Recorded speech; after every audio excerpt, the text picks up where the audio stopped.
Close your eyes if you haven't already. Take a slow breath in and let it go. You're safe here in this quiet hour. Whatever the day held, whatever worries still linger at the edges of your mind like shadows at the end of a candlelit hall, you can set them down now, gently, one by one. Tonight, we're going somewhere far away, somewhere ancient, somewhere that smells of wood smoke and dried lavender, of beeswax candles and freshly ground herbs. Somewhere the nights were longer, the stars were brighter, and the world moved at the pace of a slow river, unhurried, patient, and deep. We are going to the Middle Ages, and we're going to learn quietly and slowly about healing. There is something extraordinarily intimate about the act of healing, about one human being placing their hands on another human being and attempting, with whatever knowledge and care they possess, to ease suffering. It is one of the oldest human acts, older than cities, older than writing, older than agriculture. Before there was medicine as a system or a science, there was medicine as an impulse. Reach toward the person in pain, do something, try. That impulse is what we are tracing tonight, not the triumphant march of scientific progress, which is a story for other hours. Tonight we're tracing the slower, quieter, more human story. The story of people in the centuries between the fall of Rome and the dawn of the Renaissance who looked at illness and said, with whatever tools and knowledge they had, we will not simply watch, we will try. They tried with garlic and honey, with leeches drawn from shallow ponds in the fields beyond the monastery walls, with willow bark stripped in the spring and simmered slowly over monastery kitchen fires, with the bile of oxen and the wine of grape vineyards and the bright yellow flowers of small plants growing in hedgerows that no one had ever named in Latin. They tried sometimes in ways that were harmful. We will not pretend otherwise. The history of medieval medicine contains terrible errors, bloodletting pushed past any useful margin, purges that dehydrated and weakened the already sick, toxic mineral preparations given in ignorance of their effects on the body. The margin between caring and harming was thin, and many healers crossed it without knowing. But embedded in the errors, like seeds in winter earth, were truths, were things that worked, were observations so carefully made and so faithfully transmitted that they survived 1,000 years and arrived, recognizable, into the laboratories of the 21st century. That is the story we're telling tonight. Let us begin it here, in the warm dark. Imagine, if you will, a small stone monastery somewhere at the English countryside. The year is somewhere around 1180. It is evening. The last light of a grey November day has long since slipped behind the hills, and a cold wind moves softly through the bare oak trees outside the cloister walls. Inside, the air is warm, candles burn on wooden tables. The smell of something herbal, something slightly sweet, slightly earthy, like thyme and honey mixed together, drifts through a low stone corridor. In a room at the end of that corridor, a monk sits at a writing desk. He is old, perhaps 60, with a broad face weathered by decades of outdoor work in the monastery garden. His name, let us say, is Brother Anselm. He writes slowly, carefully, by candlelight, in Latin, that universal language of the learned medieval world, recording remedies, treatments, cures.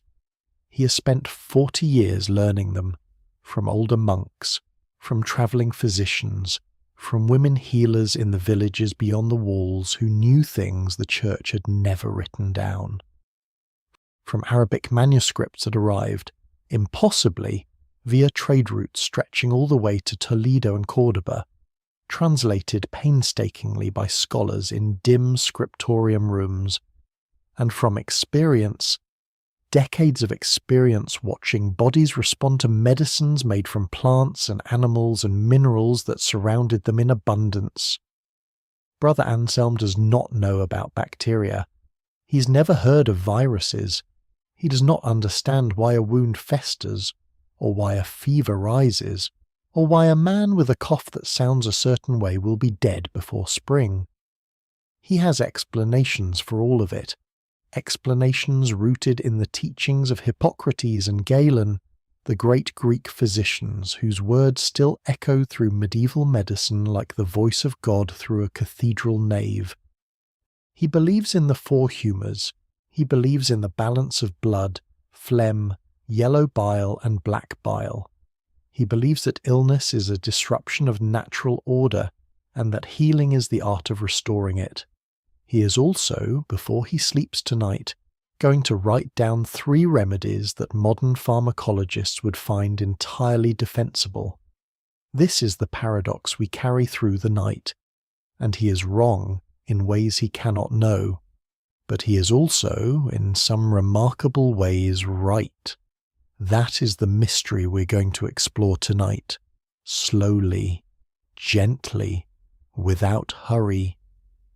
The Middle Ages, that long, complex sweep of European history stretching roughly from the fall of the Western Roman Empire in the late 5th century to the dawning of the Renaissance in the 15th, is often imagined as a time of pure darkness, a time of ignorance and superstition, when people rubbed fox dung on baldness and hung garlic around their necks to ward off plague, when surgery was performed by the same man who cut your hair, when prayer was considered more powerful than medicine, and when the average person died before they reached 40. Some of that is true, some of it is exaggerated, and some of it, this is where it gets interesting, misses something remarkable. Because medieval medicine, for all its errors, contained within it a surprising number of things that actually worked. Treatments that, when we look at them today through the lens of modern microbiology and pharmacology, reveal themselves to be genuinely effective, not by magic or coincidence, but because the plants and substances being used contained real active compounds, real antifungals, real antibiotics, real antiparasitic agents, real painkillers. Medieval healers did not know why their remedies worked, but the remedies worked, and that, in the still dark of this night, is what we're going to explore. Let us settle in a little deeper. The Middle Ages were not a uniform time, of course. They stretched across 1,000 years and an entire continent, from the wild coasts of Ireland to the dusty roads of the Byzantine Empire, from the cold forests of Scandinavia to the warm shores of Sicily.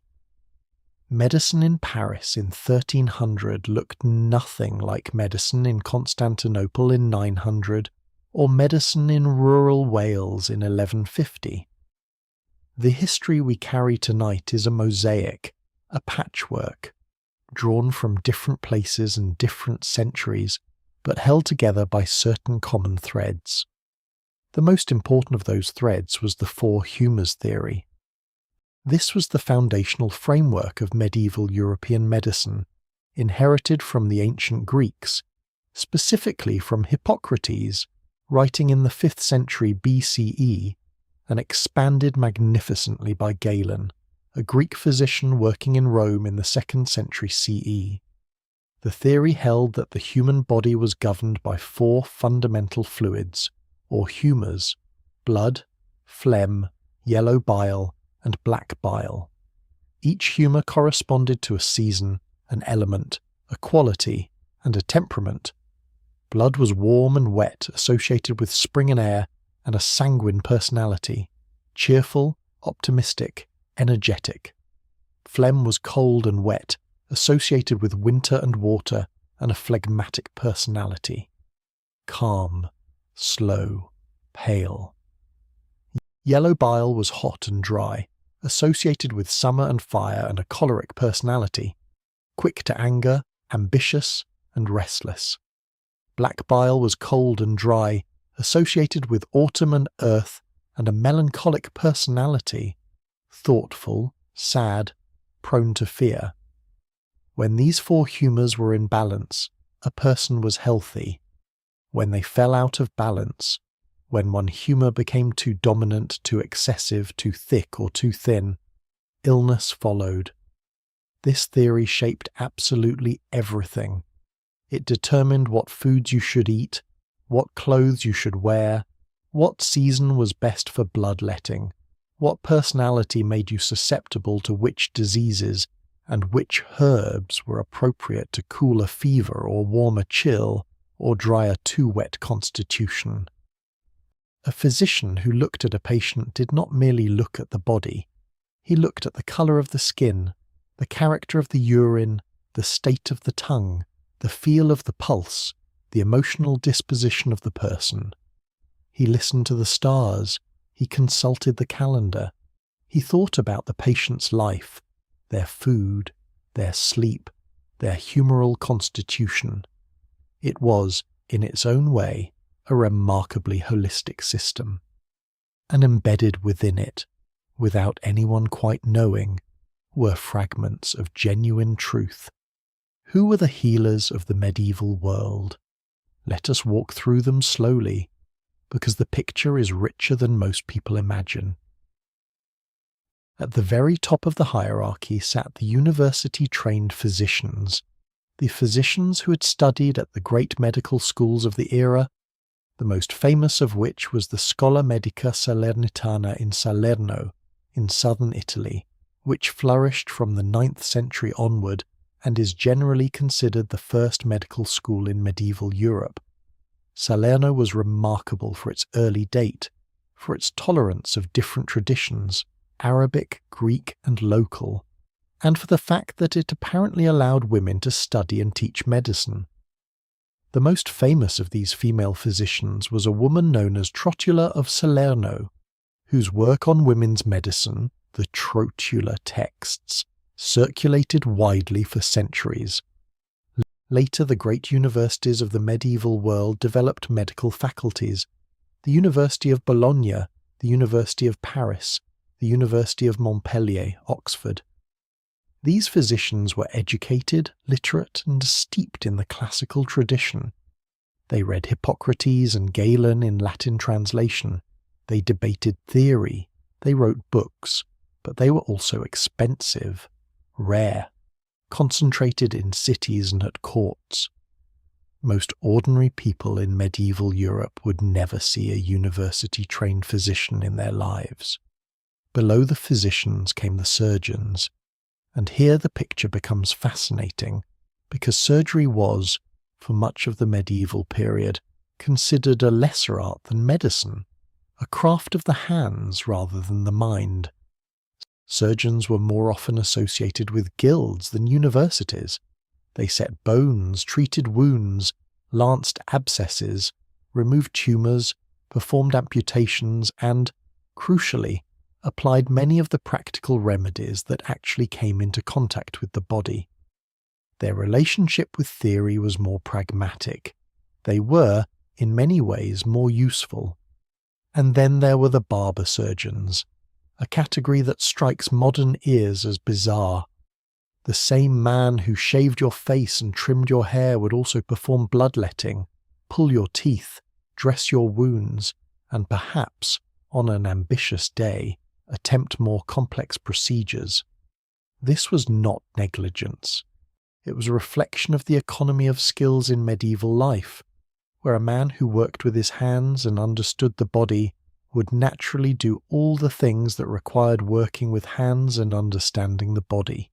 The famous striped barber's pole still seen today is a relic of this tradition, the red representing blood, the white representing bandages, and then, beyond the formal practitioners, beyond the hierarchies of university and guild, there were the folk healers, the wise women, the cunning men, the herbalists, the midwives, the village healers who knew from their grandmothers which plant would bring down a fever, which poultice would draw out a thorn, which broth would strengthen a child who couldn't keep food down.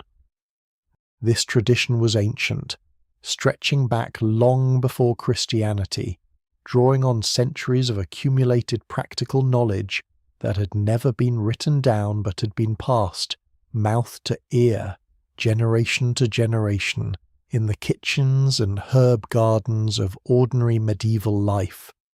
We tend to romanticize folk healers or dismiss them, and we should do neither.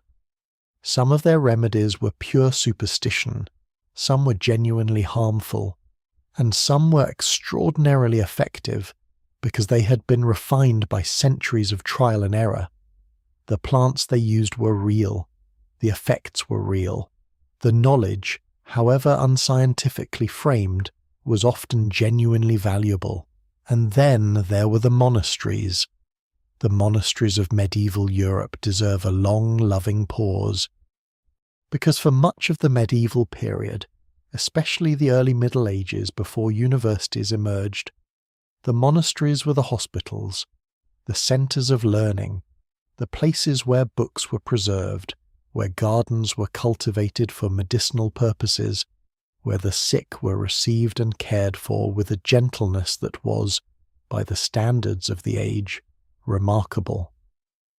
The Benedictine rule, established by St. Benedict of Nursia in the 6th century, commanded monks to care for the sick as a sacred obligation. Care for the sick must rank above and before all else, Benedict wrote, so that they may truly be served as Christ. This was not merely piety. It created across medieval Europe a network of monasteries with infirmaries, dedicated healing spaces where the ill were received, housed, fed, and treated. Monastic gardens were extraordinary places. They were laid out with deliberate care, growing dozens of medicinal plants: sage, rosemary, lavender, thyme, mint, chamomile, fennel, rue, hyssop, valerian, St. John's wort, wormwood, comfrey, plantain, elder.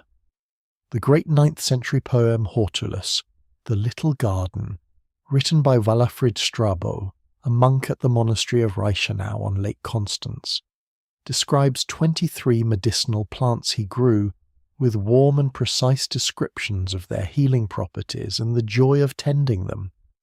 The monastic infirmarian, or the monk responsible for the sick, was a specialist. He knew his plants. He knew the remedies in the books. He combined classical textual knowledge with practical experience, and he had the time, the resources, and the dedicated space to cultivate it. Many of the great medical manuscripts of the medieval period came from monasteries, copied, annotated, added to, improved over generations. One of the most important of all is a text we will return to tonight in some detail. It is called Bold's Leech Book, and it is going to kill some bacteria, but that is a story for a little later. For now, let us settle back into the gentle dark and begin with something warm and golden and impossibly old. Let us begin with honey. Honey is one of the oldest medicines in the human story. Before there were monasteries, before there were Greek physicians, before there was writing, long before any of it, there was honey. We have evidence of medicinal honey use going back more than 4,000 years in ancient Egypt, in Mesopotamia, in ancient India. The Edwin Smith Papyrus, one of the oldest known medical texts in the world, dating to perhaps 1600 BCE, describes honey being used to treat wounds. The Ebers Papyrus, another ancient Egyptian medical text, lists more than 900 prescriptions, many of them involving honey. By the time medieval Europe inherited ancient Greek and Roman medical knowledge, honey was already, in some sense, a known quantity. Dioscorides, the 1st century Greek physician whose De Materia Medica was the most influential pharmacological text of the ancient and medieval world, describes honey extensively, its qualities, its varieties, its uses in medicine. Galen recommended it. the Arabic physicians of the great Islamic medical tradition, whose work filtered into medieval Europe through translation, used it constantly. In medieval Europe, honey was everywhere. Every monastery had its bees. Beekeeping was not merely an economic activity but a spiritual one. Bees were seen as miraculous creatures, their honey a gift from God, their wax providing the candles that lit the churches. St. Ambrose, the 4th century Bishop of Milan, described bees in rapturous terms, and the image of the beehive became a powerful symbol of the Christian community, orderly, industrious, producing sweetness from the flowers of creation. For the sick, honey was precious. Let us walk into the monastery infirmary on a quiet morning in the year 1200 and watch how it was used. The patient is a young man, a lay worker at the monastery, a man who tends the cattle in the pastures outside the walls. His name, let us say, is Thomas. 3 days ago, Thomas caught his left forearm on a rusted piece of iron fencing. The wound is not large, but it is deep, and it has become angry, swollen and red, warm to the touch, beginning to weep a pale fluid. Without treatment, this kind of wound could within days become septic, spreading infection through the blood in a way that, in the medieval world, was frequently fatal. The infirmarian, Brother Benedict, let us say, a careful man with grey eyes and gentle hands, examines the wound by the light of a tall beeswax candle.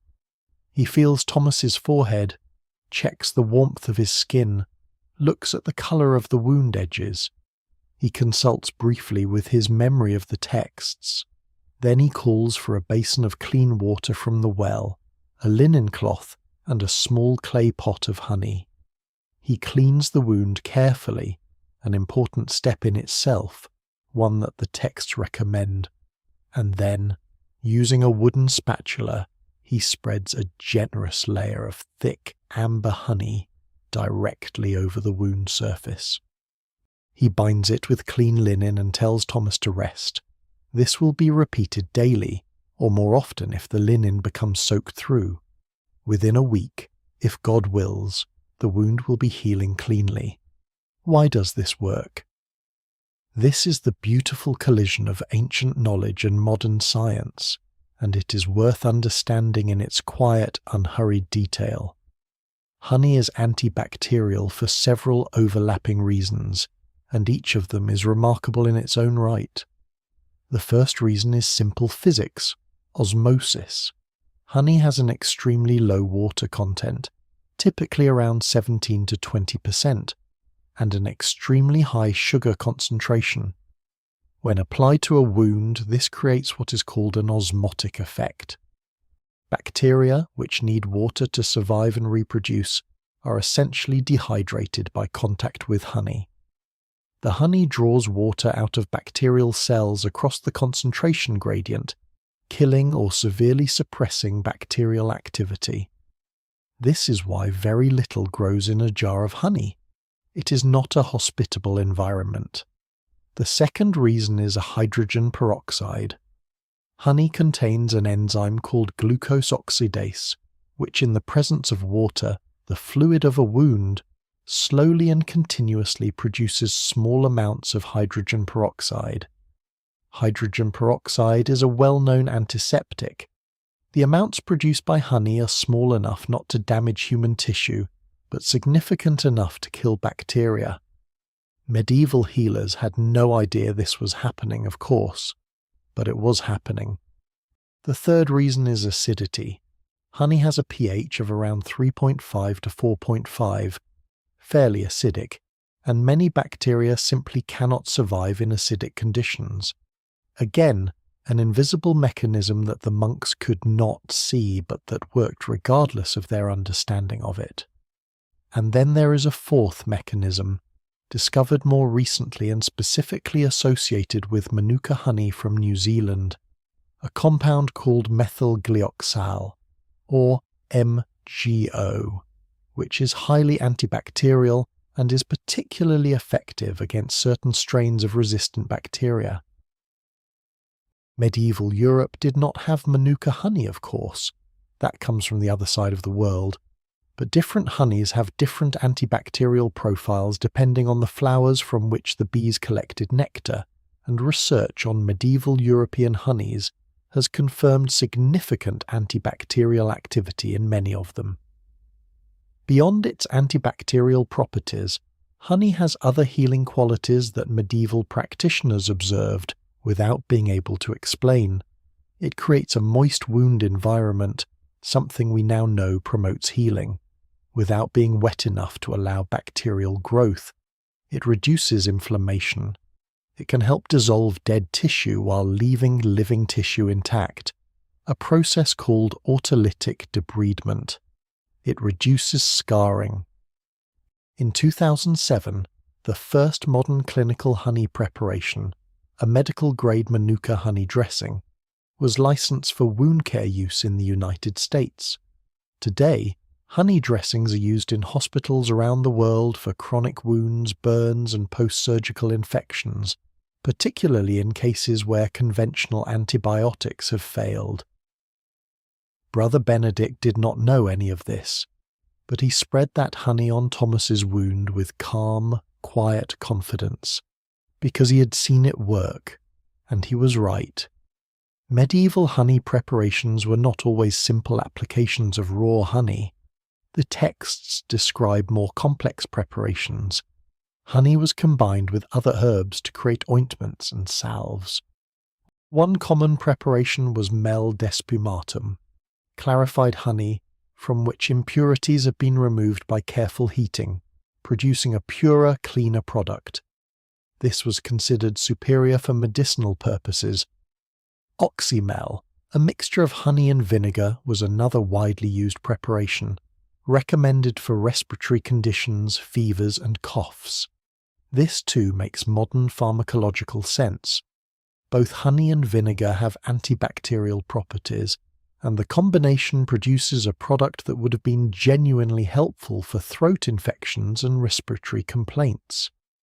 Mead, fermented honey wine, was sometimes used medicinally as well, particularly as a vehicle for herbal preparations. Dissolving medicinal herbs in an alcoholic medium helped extract their active compounds, a technique that is still the basis of modern herbal tinctures. Hildegard von Bingen, the extraordinary 12th century abbess, mystic, composer, and healer, who deserves a long chapter of her own, wrote about honey in her Physica, her great natural history and medical text. She recommended it for coughs, for digestive complaints, for skin conditions. Her knowledge of honey was embedded within her understanding of the natural world as a divinely ordered whole in which every created thing had its proper use, its healing virtue, its place in the great ecology of God's creation. That philosophy of embedded healing, of the idea that nature contained within it the medicines we needed, if we only learned to see them, was, in its essence, not wrong. Let us linger for a moment on Hildegard, because she is one of the most remarkable figures in medieval medical history, and her story deserves to be told quietly and fully. Hildegard of Bingen was born in 1098 in the Rhineland region of what is now Germany, the 10th and last child of a noble family. As was common for younger children of the nobility, particularly those who showed early signs of religious vocation, she was dedicated to the church at a young age, oblated, as the practice was called, to a Benedictine monastery at approximately age 8. She grew up in the convent at Disibodenberg, under the tutelage of a woman named Jutta of Sponheim. From childhood, Hildegard experienced what she described as visions, not frightening or violent visions, but what she called the living light, a radiant illumination of understanding that she said came directly from God.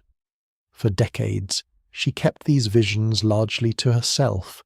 It was not until she was in her 40s, already the leader of her community, a woman of formidable intelligence and spiritual authority, that she was encouraged by her confessor and later by Pope Eugenius III himself to record what she had seen and understood. The result was the Scivias, Know the Ways, a great visionary text that established Hildegard as one of the most important religious figures of the 12th century. But alongside her theology and her music, she composed an extraordinary body of sacred chant, the most extensive surviving repertoire from any medieval composer.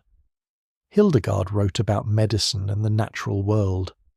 Her two great scientific texts are the Physica and the Causae et Curae, Causes and Cures. Together they form an encyclopedic account of plants, animals, minerals, and the human body, combining classical medical knowledge with observation, folk knowledge, and her own visionary understanding. They are remarkable documents, sophisticated, practical, sometimes strange, and occasionally prescient in ways that still startle modern readers. Hildegard wrote about the healing properties of dozens of herbs. She wrote about the importance of diet and sleep and emotional well-being. She wrote about the role of the seasons and the elements in human health. She described conditions that sound, to modern ears, like arthritis, migraine, nervous disorders and depression, and recommended specific treatments for them. Some of her remedies have been tested and found to have genuine pharmacological basis. Others remain in the realm of humoral theory and sympathetic magic. But the spirit of Hildegard's medicine, the idea that healing is holistic, that the body and the spirit and the natural world are connected, that gentle remedies drawn from nature can be genuinely powerful, is a spirit that does not feel entirely foreign to modern integrative medicine. She died in 1179, at the remarkable age of 81. Herself a testament, perhaps, to the wisdom of a life lived in contemplation, fresh air, and careful attention to the body's needs. In 2015, a team of researchers at the University of Nottingham made an announcement that travelled around the world in a day. They had taken a 1,000-year-old recipe from an Anglo-Saxon medical manuscript.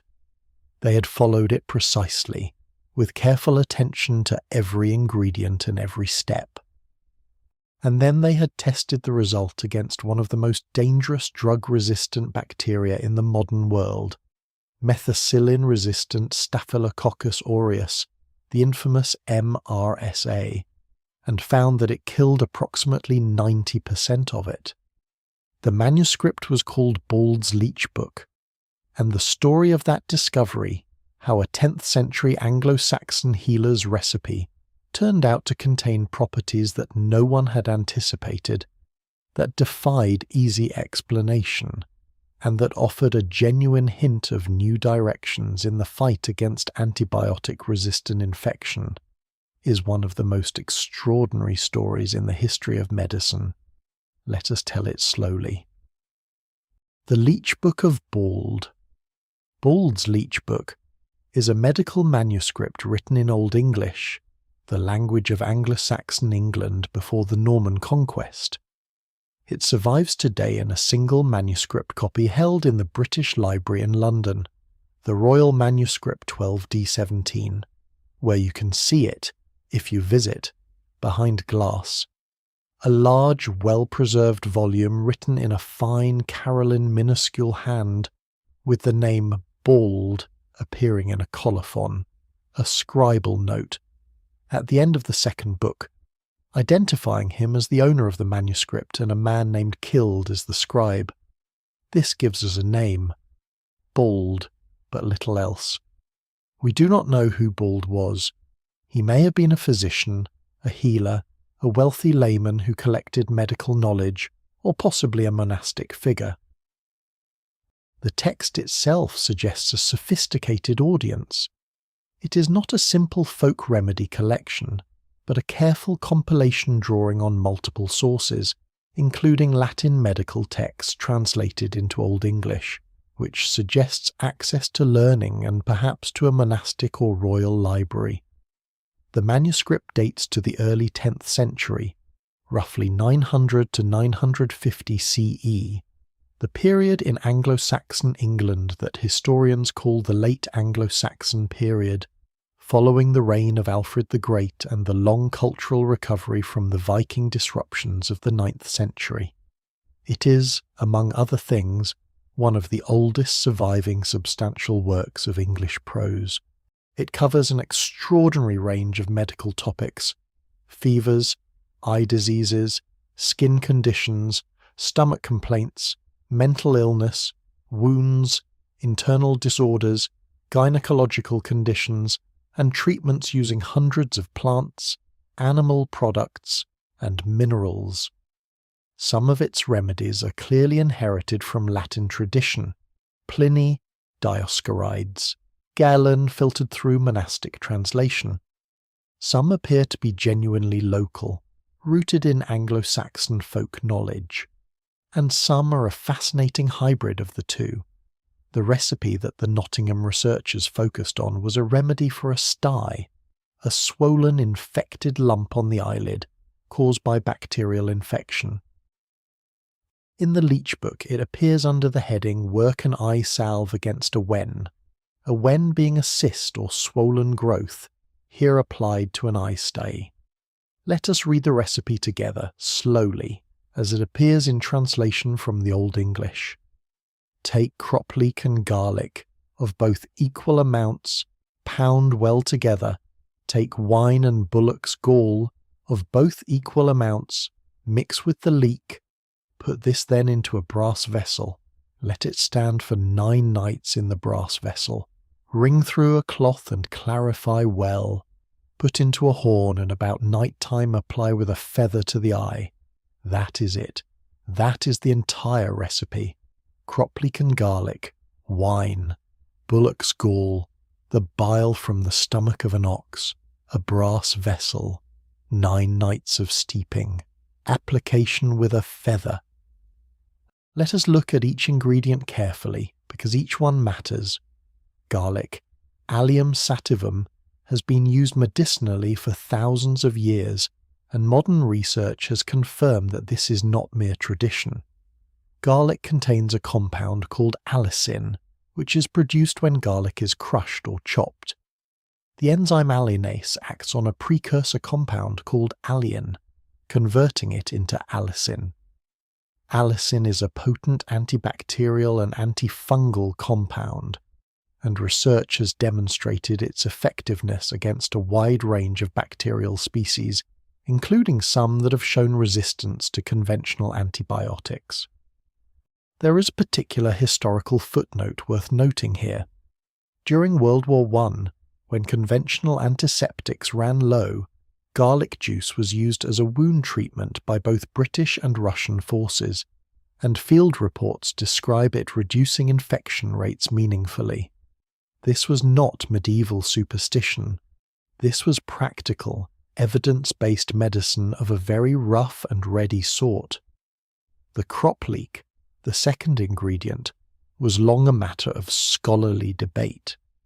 The Old English word appears to refer to one of 2 plants, a variety of leek, Allium ampeloprosum or Allium porum, or possibly the plant known in modern English as ramsons or wild garlic, Allium ursinum.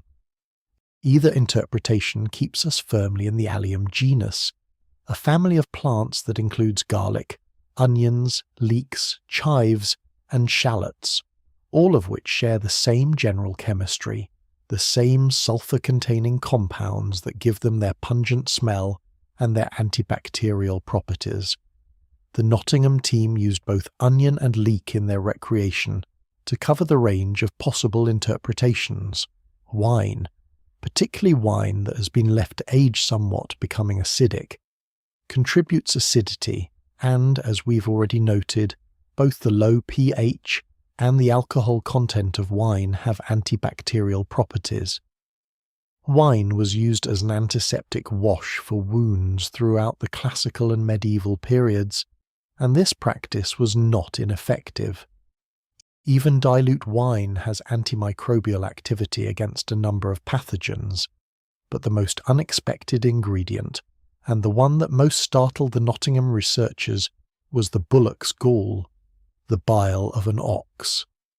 Bile is the digestive fluid produced by the liver, stored in the gallbladder, and released into the small intestine to help digest fats. It has a distinctive colour, yellow-green, and a strongly bitter taste.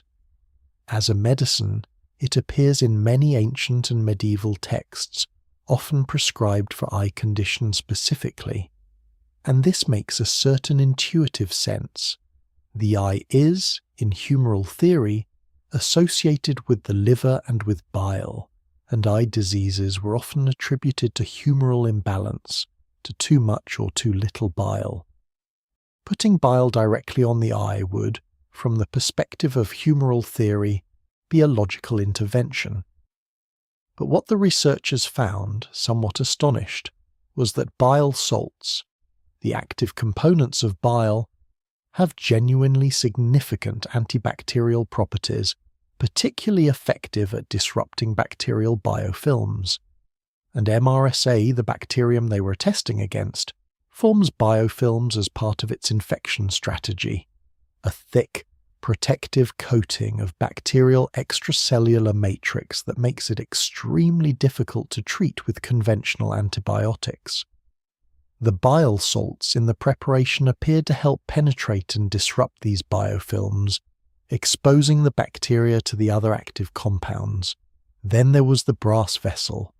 The Leech book specifies that the mixture should sit in a brass vessel for 9 nights. Brass is an alloy of copper and zinc, and copper has well-documented antimicrobial properties, so well documented that modern hospitals are increasingly moving back to copper surfaces in high-touch areas because copper kills bacteria on contact. During the 9-day steeping period, the mixture would have been sitting in direct contact with a copper-containing vessel, slowly leaching copper ions into the liquid. These copper ions would have added another layer of antimicrobial activity to the mixture. The Nottingham team, following the recipe precisely, allowed the mixture to steep for 9 days in a brass vessel. They then clarified it through cloth, straining out the solid material, and tested the resulting liquid against MRSA biofilms grown in laboratory conditions. The result was striking. The preparation killed approximately 90% of the MRSA in the biofilm cultures. For comparison, conventional antibiotics often struggle to achieve any meaningful kill rate against MRSA in biofilm configuration. The researchers, led by Dr. Freya Harrison and Dr. Erin Daly, working with Christina Lee, an Anglo-Saxon specialist who had identified and translated the recipe, were careful in their conclusions. They emphasized that this was early-stage laboratory research, not a clinical trial. They noted that each individual ingredient tested separately had only modest antibacterial effects. The remarkable potency appeared to emerge from the combination, from the synergy of multiple compounds working together in a way that no single ingredient could achieve alone. This is a profound finding, because it suggests that the sophistication of Bald's Eyesalve recipe was not accidental. The specific combination of ingredients, garlic, an allium, wine, bile, copper, was not the result of random selection. It had been refined, presumably over generations of practice, to a specific combination that worked. The healer who created this recipe did not know about MRSA, did not know about biofilms, did not know about allicin, or copper ions, or bile salts, or pH. But in their long, patient empirical engagement with what worked, in that slow, generational accumulation of experience that was folk medicine, they had arrived at something genuinely powerful. That is the voice of Bald's Leech book speaking across 1,000 years, and it is saying something we should listen to carefully. It is now very late in the night, and we are here, drifting quietly through these stories. Let the darkness be comfortable. Let it be safe. Let the sound of these ancient healers, moving quietly through candlelit rooms with their herbs and their brass vessels and their patient observations, carry you gently towards sleep. Let us talk about leeches. I know. But stay with me, because this is a story that moves, in the end, from the queasy to the genuinely fascinating. The leech, specifically Hirudo medicinalis, the medicinal leech, a creature that has been attached to human bodies for healing purposes for at least 2,500 years, is one of the oldest continuously used medical tools in human history. And unlike many things in that history, it has not been entirely abandoned. It is still in use today in hospitals around the world for a specific set of surgical applications in which, remarkably, nothing else works as well. In the medieval world, bloodletting was the central therapeutic intervention of medicine. This sounds extreme today, and many of its applications were indeed harmful, but the thinking behind it was, within the humoral framework, perfectly coherent.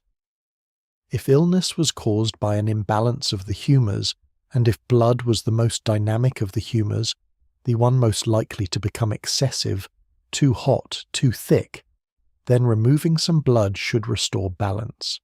This was the theory, and it was applied, with more or less enthusiasm and more or less skill, to an extraordinary range of conditions. Bloodletting could be performed in two main ways: phlebotomy, direct cutting of a vein, usually in the arm, was the more aggressive technique, used for larger volumes, and leech application, attaching leeches to the skin, was the gentler technique, used for smaller amounts or for locations on the body that were difficult to access with a blade.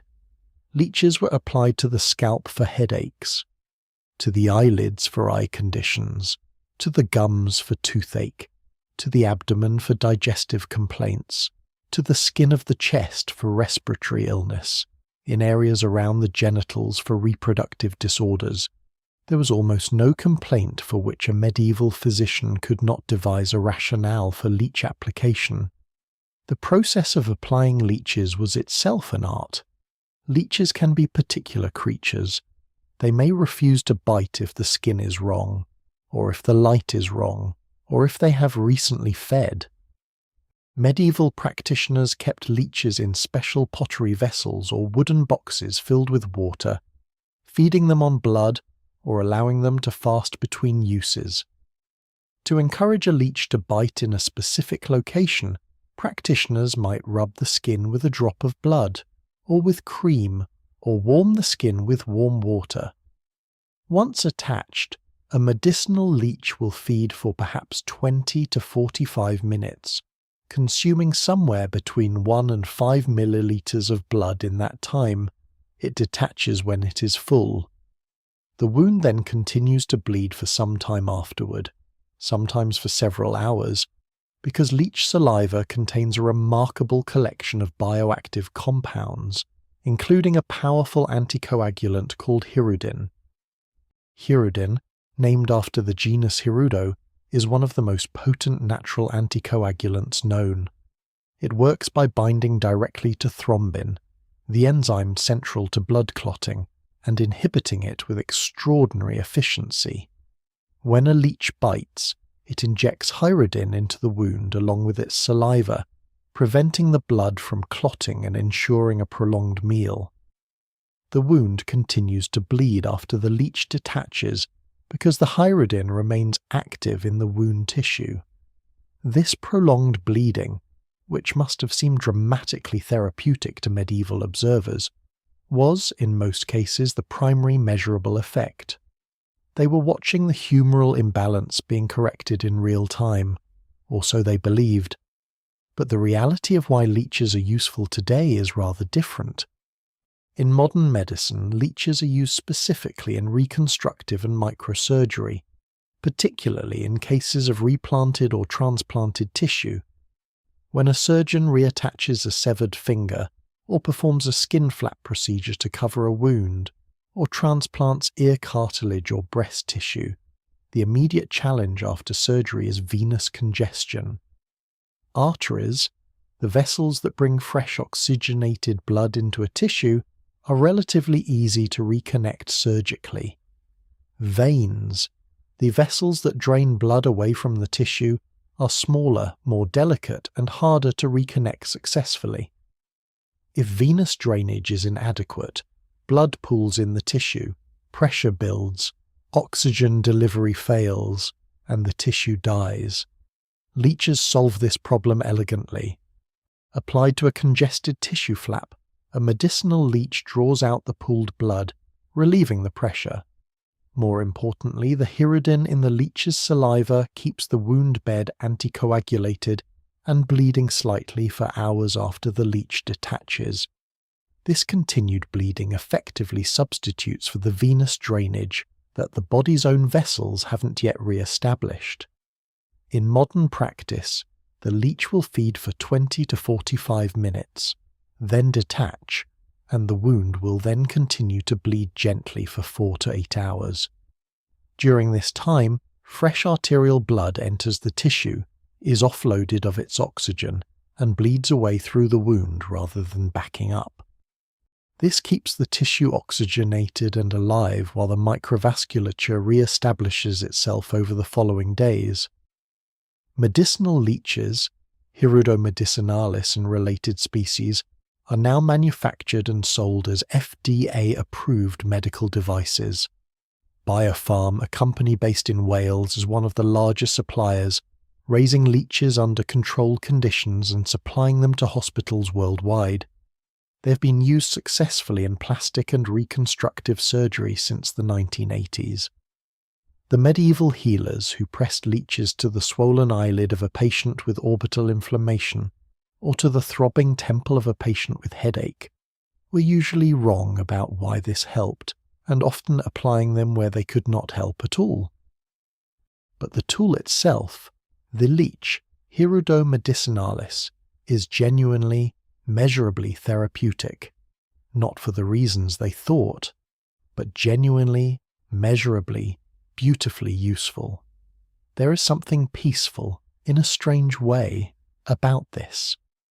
About the idea that these small creatures, moving slowly through their tanks of water in monastery infirmaries and apothecary shops, carried within them all along a genuine pharmacopoeia, a compound so powerful and specific that modern chemists synthesized it to create a class of anticoagulant drugs.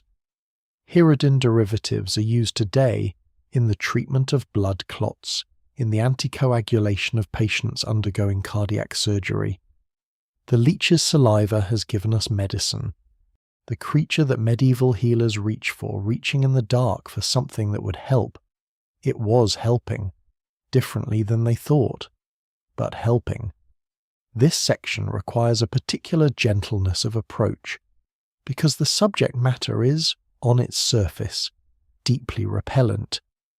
We're going to talk about maggots, fly larvae, applied deliberately to infected wounds, and I ask you to stay with the story, because it is, underneath the surface, a story of genuine ingenuity, genuine biology, and genuine compassion.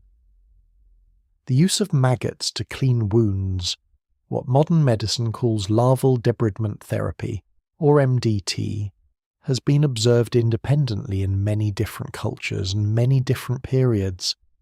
In medieval and early modern European military medicine, there are accounts of surgeons who noticed that soldiers whose wounds had become infested with fly larvae during periods when proper medical care was unavailable. Soldiers left on battlefields, for instance, between the fighting and the collection of the wounded, actually fared better in terms of wound healing than soldiers whose wounds had been tightly bandaged and kept clean. This observation was made with some perplexity and then largely set aside. It was not systematically investigated until the 19th and early 20th centuries, when military surgeons like William Baer at Johns Hopkins began to document the phenomenon carefully and eventually, in the 1930s, developed the deliberate therapeutic use of maggots for chronic and infected wounds.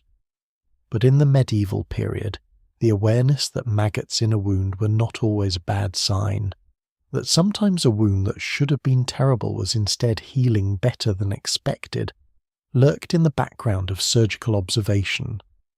The great 13th century French surgeon William of Saliceto, whose Chirurgia is one of the most important surgical texts of the medieval period, described wounded soldiers with maggot-infested wounds healing well, though he struggled to explain it within his humoral framework. The biology is, once you set aside the initial revulsion, elegant.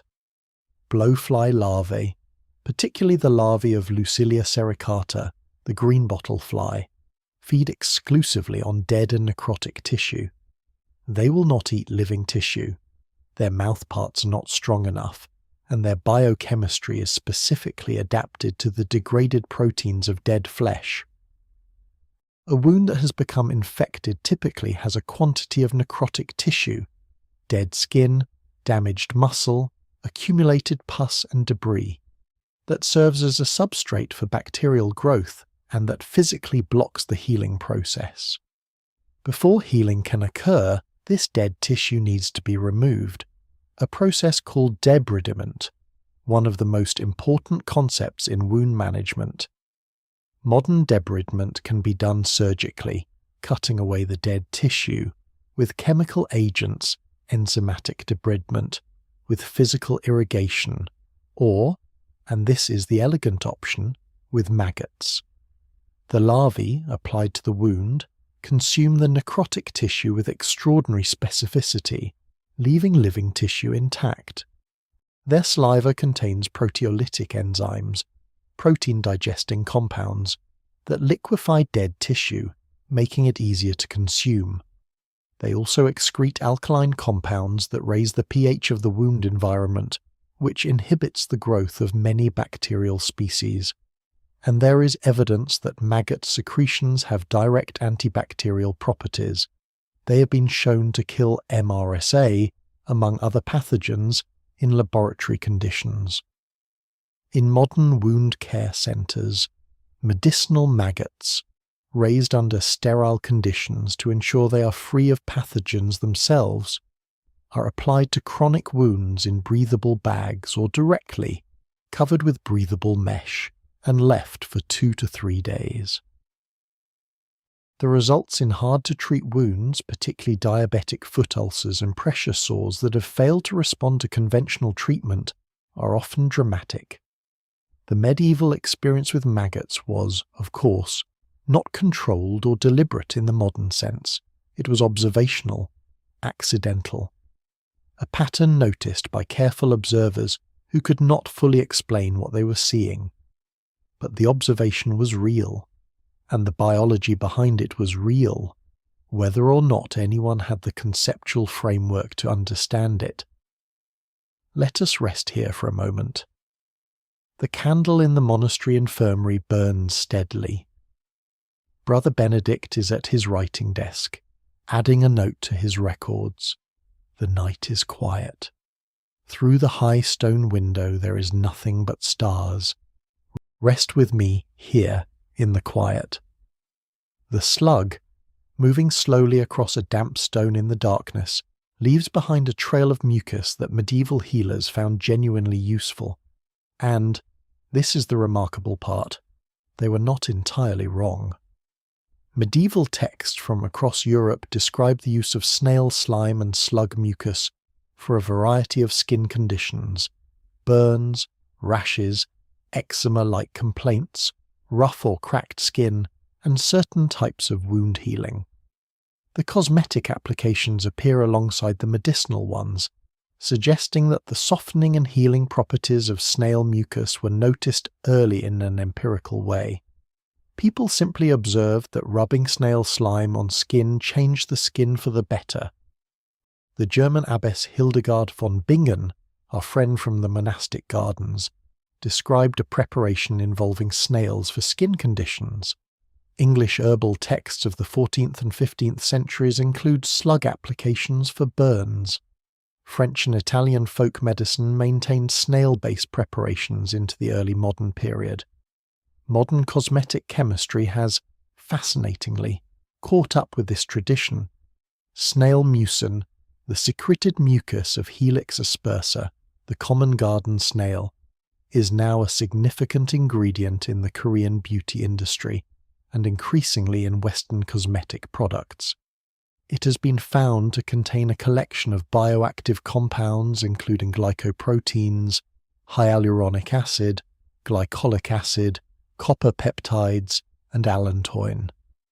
Allantoin is particularly interesting. It is a compound produced naturally by many plants and animals, and it has a well-documented effect on skin. It promotes cell proliferation, accelerates tissue repair, has anti-inflammatory properties, and softens the keratin of the skin surface, making it more hydrated and pliant. Allantoin is used in modern pharmaceutical formulations for skin conditions, including some burn treatments. Glycolic acid, also present in snail mucus, is an alpha-hydroxy acid that has exfoliating properties, promotes skin renewal, and has antibacterial effects. Copper peptides promote collagen and elastin synthesis and have wound healing and anti-inflammatory properties. The medieval healer who pressed a slug to a burn, or who collected snail slime into a small pot and applied it to cracked winter skin, was accessing this collection of active compounds without any awareness of their existence. The remedy felt right. It cooled the burn, it soothed the skin, and that empirical feedback repeated across generations kept the practice alive. Research published in the journal Dermatologic Therapy in 2013 examined the clinical effects of Helix aspersa secretion on skin and found meaningful improvement in several markers of skin condition, including a reduction in fine lines, improved hydration, and accelerated wound closure in comparison groups. The study was small, and the researchers called for more investigation, but the direction of effect was clear. The slug trail on the medieval doorstep was not mere slime, it was medicine. On a warm summer morning in a small medieval English village, a woman is sitting beside a slow river, peeling bark from a willow branch. The bark comes away in long, pale strips, revealing the green-white wood beneath. She rolls the strips of bark and carries them home in her apron, and then she simmers them in a pot of water until the water turns a pale, slightly bitter brown. She strains out the bark, she sweetens the liquid a little with honey, and she brings a cup of it to her husband, who has been lying in their low, dark cottage for 3 days with a fever and a throbbing head. He drinks it. Within an hour the fever begins to ease, the headache retreats, he sleeps. She has just administered aspirin. Not aspirin in the modern sense, not the precisely synthesized tablet of acetyl-salicylic acid that billions of people worldwide take for headaches, fevers, inflammation, and cardiovascular protection. But willow bark contains salicin, a compound that the body metabolizes into salicylic acid, which has essentially the same mechanism of action as aspirin. It inhibits the enzymes, specifically the cyclooxygenase enzymes COX1 and COX2, that produce prostaglandins, the signaling compounds responsible for inflammation, fever, and pain. The active compound is slightly different from synthetic aspirin, salicin versus acetyl-salicylic acid, but the therapeutic effect is the same. Willow bark preparations reduce fever, they reduce pain, they reduce inflammation, and they were used for exactly these purposes across thousands of years of human history before anyone had any idea why they worked. The use of willow for pain and fever appears in ancient Sumer, Cuneiform tablets from around 2000 BCE describe willow being used for pain. It appears in ancient Egypt. The Ebers Papyrus recommends willow leaves for pain and inflammation. Hippocrates recommended willow bark tea for fever. Dioscorides and Galen both described its uses, and these classical recommendations fed directly into medieval European practice. In Hildegard von Bingen's Physica, she describes willow as cooling and drying, qualities that, in humoral terms, make it appropriate for hot and wet conditions like fever and inflammation. She recommends it for both external and internal complaints, including various pains. The preparation was simple. The bark could be peeled fresh in spring and summer, when the sap was running and the salicin content was highest. It could be dried and stored. It could be simmered in water, as our imagined village woman was doing, or soaked in wine. It could be ground into a powder. It could be combined with honey for palatability. The taste is distinctly bitter. Salicin is not pleasant. And medieval recipes often combined willow with other ingredients to mask the bitterness, just as modern aspirin tablets are often coated. The connection between willow bark and its active compound was only formally established in 1828, when the French pharmacist Henri Leroux isolated salicin from willow bark, and the subsequent chemistry that led to the synthesis of acetylsalicylic acid, aspirin, was completed by Felix Hoffmann at Bayer in 1897.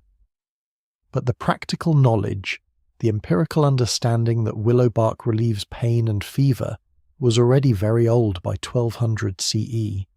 It had been circulating through human cultures for at least 4,000 years.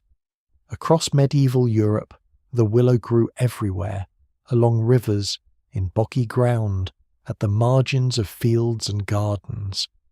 It was familiar.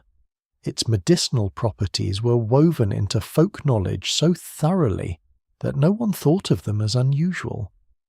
It was simply one of the tools, one of the quiet, reliable tools that nature provided. The medieval woman peeling bark by the river was not practicing alternative medicine. She was practicing medicine. She simply did not have the vocabulary to explain what she was doing. Surgery without anesthesia is almost impossible to imagine from the comfortable vantage point of the 21st century.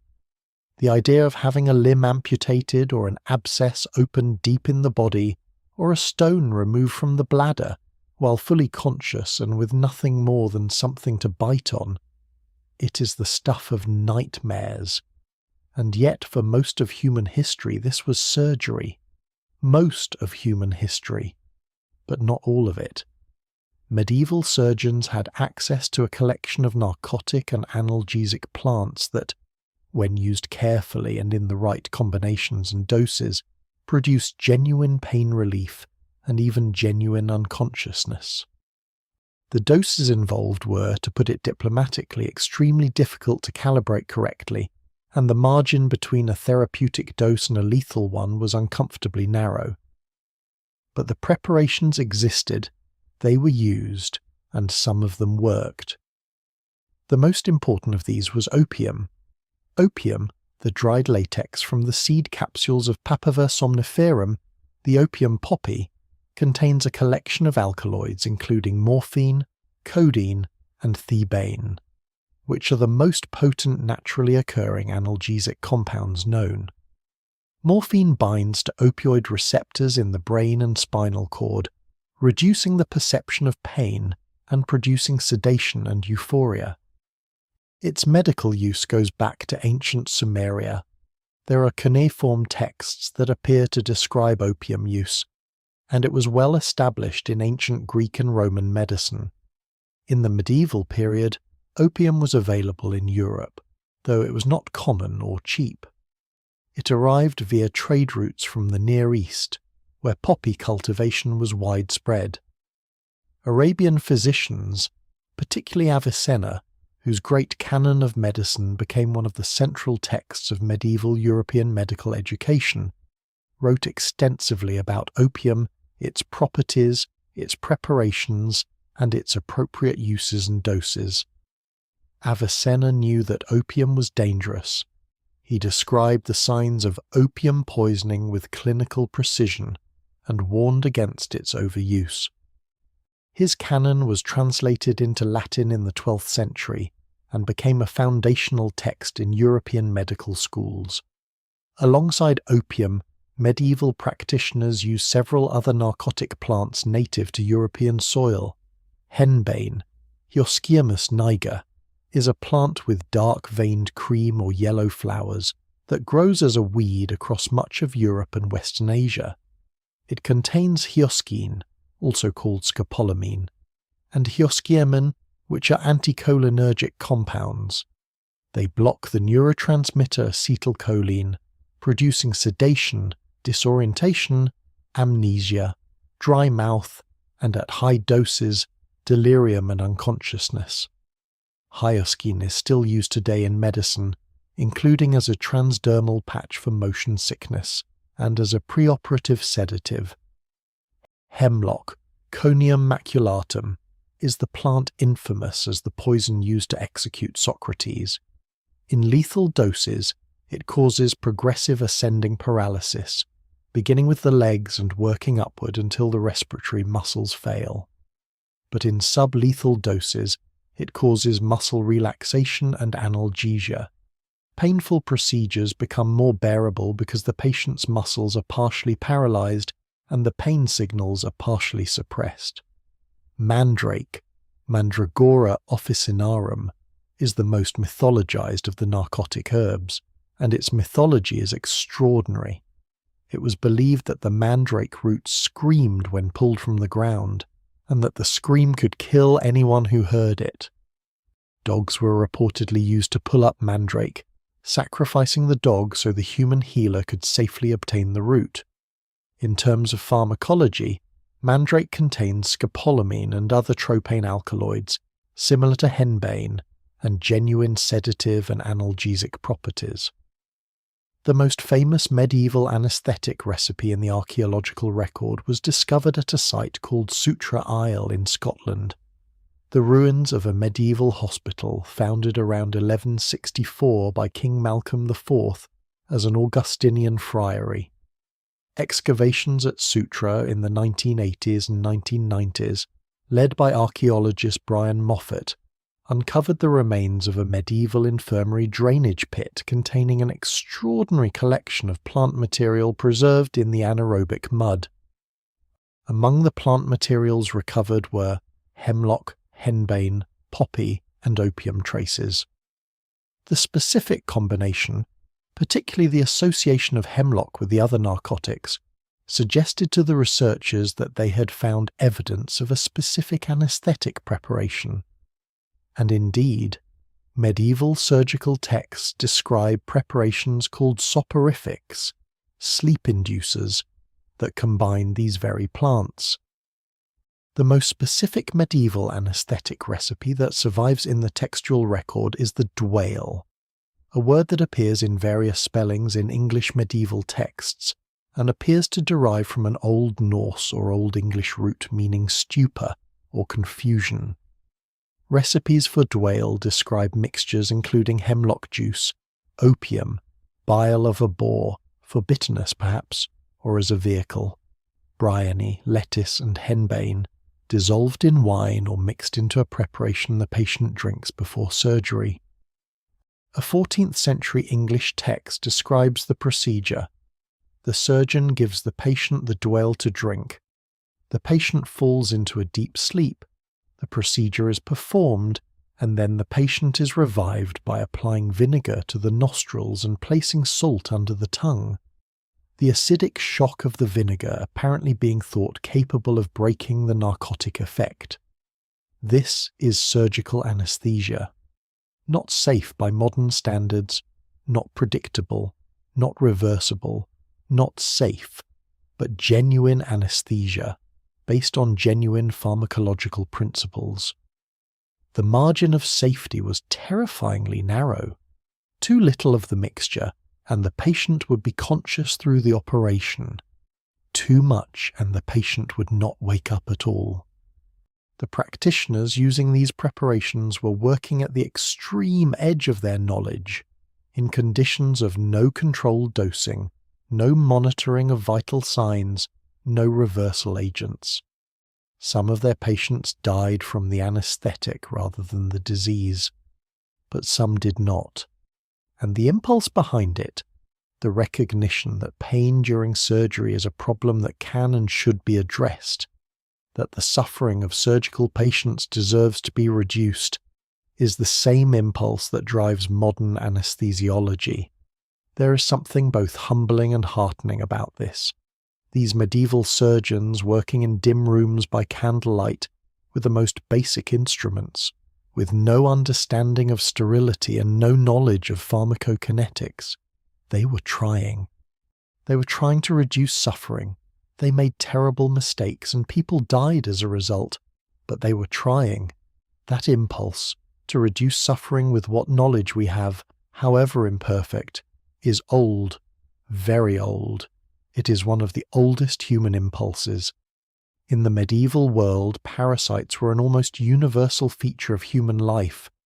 Intestinal worms, roundworms, tapeworms, pinworms, and others were common enough that medieval medical texts describe them as a matter of course, offering a range of treatments with a pragmatic calm that suggests these were familiar problems rather than unusual ones.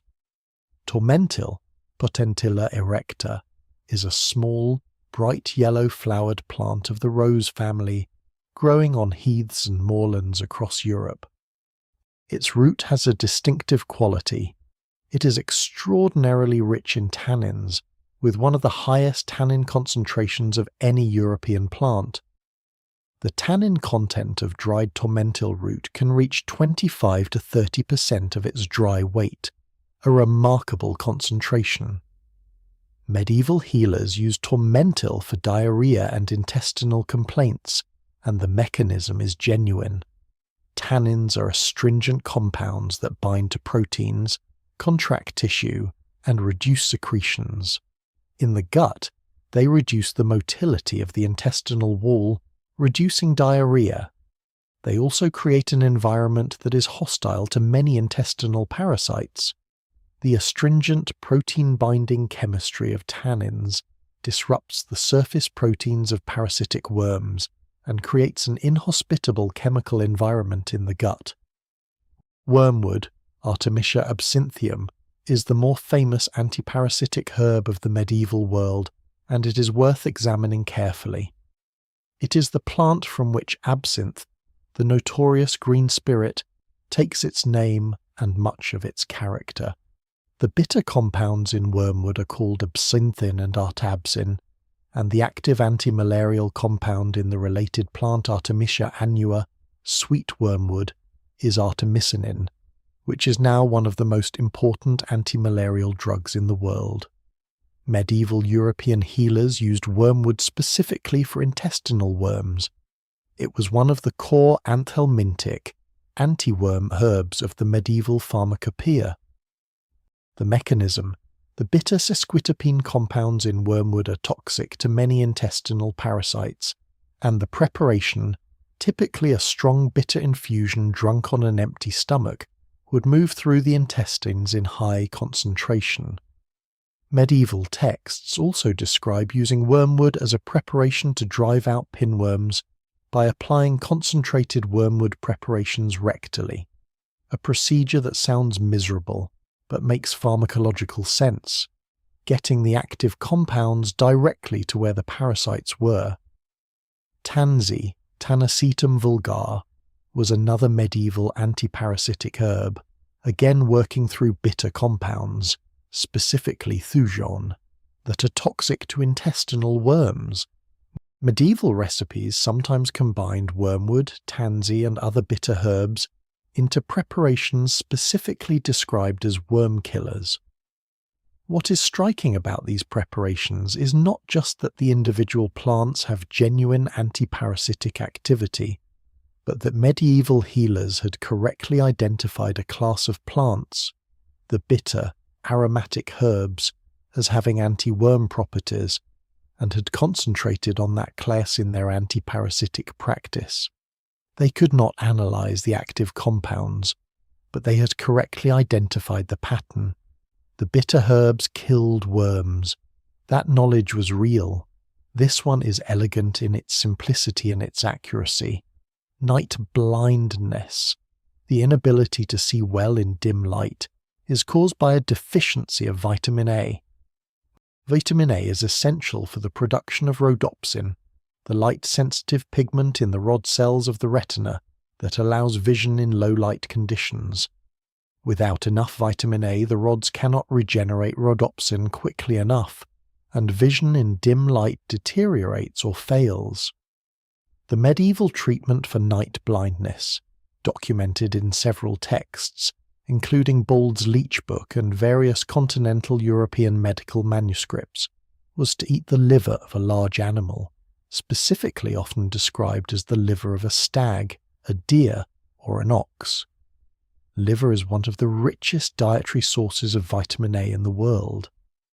100 grams of beef liver contains approximately 7,000 to 9,000 micrograms of retinol, the active form of vitamin A, which is several times the recommended daily intake for an adult. The medieval healers had no knowledge of vitamins. Vitamins were not identified as a category until the early 20th century. The concept of a dietary deficiency disease caused by the absence of a specific micronutrient was not developed until work in the 1910s and 1920s. But the empirical observation was clear. People who ate liver regained their night vision. The connection was real. The observation was ancient. The Ebers Papyrus describes a similar treatment, and it persisted through medieval medicine because it worked. The patient ate liver, the vitamin A was absorbed, the rhodopsin was regenerated, and the night vision returned. Case closed. This is perhaps the clearest example in medieval medicine of a treatment that was entirely correct for entirely unknown reasons. The medical theory behind it was wrong. It would have been explained in terms of humoral correspondences, of the liver organ healing the liver humour, but the practice was precisely correct. Urine therapy sounds, at first and perhaps at second and third encounter, like pure medieval superstition, the kind of thing that belongs firmly in the category of things that definitely did not work. But the story is more nuanced than that. Fresh human urine is almost entirely sterile, or very close to it. The kidneys filter the blood, remove waste products, and produce urine in a sterile environment. The urine passes through the bladder and the urethra, where some bacterial contamination can occur, but the product of a healthy person is predominantly sterile. This matters because medieval healers sometimes used urine as a wound wash, flushing a wound with urine in a context where nothing else was available, or where clean water was scarce. As a sterile or near-sterile saline-like fluid, urine is not an ideal wound cleanser, but it is vastly preferable to contaminated water. On a battlefield, or in a circumstance where clean water was genuinely unavailable, flushing a wound with your own fresh urine was meaningfully better than leaving it dirty. Urine was also used in medieval textile production, specifically aged urine, stale urine, which had been allowed to develop into ammonia through bacterial action, was used in the fulling of wool because the ammonia helped clean the wool fibers and fix dyes. This is relevant to medicine because the same ammonia chemistry gives aged urine mild antiseptic properties in certain contexts. The alchemical tradition within medieval medicine also valued urine as a diagnostic tool. Uroscopy, the examination of urine, was a central medieval diagnostic practice, and there was genuine information to be gained from it. The colour, clarity, smell, and taste, yes, taste, this was part of the practice, of urine could reveal information about the patient's dietary state, degree of hydration, and in some cases disease state. Diabetic urine, for instance, has a distinctively sweet taste due to glucose overflow. A medieval physician who tasted sweet urine might not have understood diabetes, but they would have noticed something unusual. This is one of the most tantalizing connections in the history of medicine. The gap between what medieval healers observed and what Alexander Fleming formally identified in 1928. Medieval and ancient medical texts from multiple cultures describe the use of moldy substances, particularly moldy bread and moldy grain products, applied to infected wounds. The Egyptian Ebers papyrus describes moldy bread being applied to wounds. Similar practices appear in Greek and Roman medical texts. In medieval Europe, Hildegard von Bingen describes certain molds. Other texts describe poultices made from fermented or moldy grain preparations applied to suppurating wounds. Alexander Fleming's discovery of penicillin in 1928, the observation that the mold Penicillium notatum was producing a compound that killed the bacteria growing around it on a culture plate, was a formal, controlled, scientific observation. But the empirical observation that certain molds suppress bacterial growth was apparently made many times before Fleming, across many cultures. The questions that naturally arise are, were medieval moldy bread preparations actually applying penicillium? Were they applying an active antibacterial mold? Was the penicillin in the mold reaching the bacteria in the wound? The honest answer is, sometimes, maybe. Penicillium is a very common environmental mold. It is the blue-green mold that grows on bread and citrus fruits in most temperate environments. It is quite likely that the mold growing on medieval bread was often penicillium. Whether it was producing penicillin at sufficient concentrations to have antibacterial effects in a wound application context is much less certain. What we can say with more confidence is this: many molds produce antibacterial compounds. The chemical war between bacteria and fungi in soil and organic matter is ongoing, and many of the most important classes of antibiotics we've developed are derived from fungal or bacterial products. This is the basis of the entire antibiotic discovery program from Fleming onward. Medieval practitioners who applied moldy preparations to wounds were reaching, perhaps without knowing it, into a reservoir of fungal antibacterial chemistry. Was it as effective as modern penicillin? Certainly not. Was it entirely without effect? Probably not. The shadow of penicillin falls across medieval practice, and while we should not romanticize or overstate the connection, we should also not dismiss it. The observation was real. Something was being noticed. Trepanation, the practice of cutting a hole in the skull, exposing the brain underneath, is one of the oldest surgical procedures in the human record. Archaeological evidence of trepanation goes back more than 7,000 years, predating agriculture in some cases.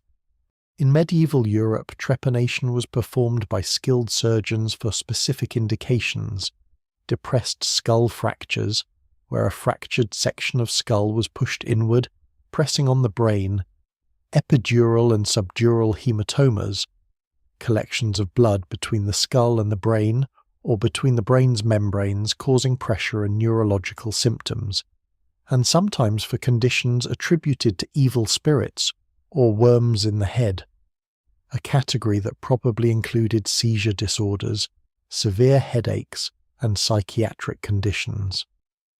The remarkable thing about the archaeological evidence, remarkable and deeply moving, is the presence of healed trepanation wounds, skulls in which the cut edges of the trepanation hole show new bone growth, indicating that the patient survived the procedure long enough for healing to begin.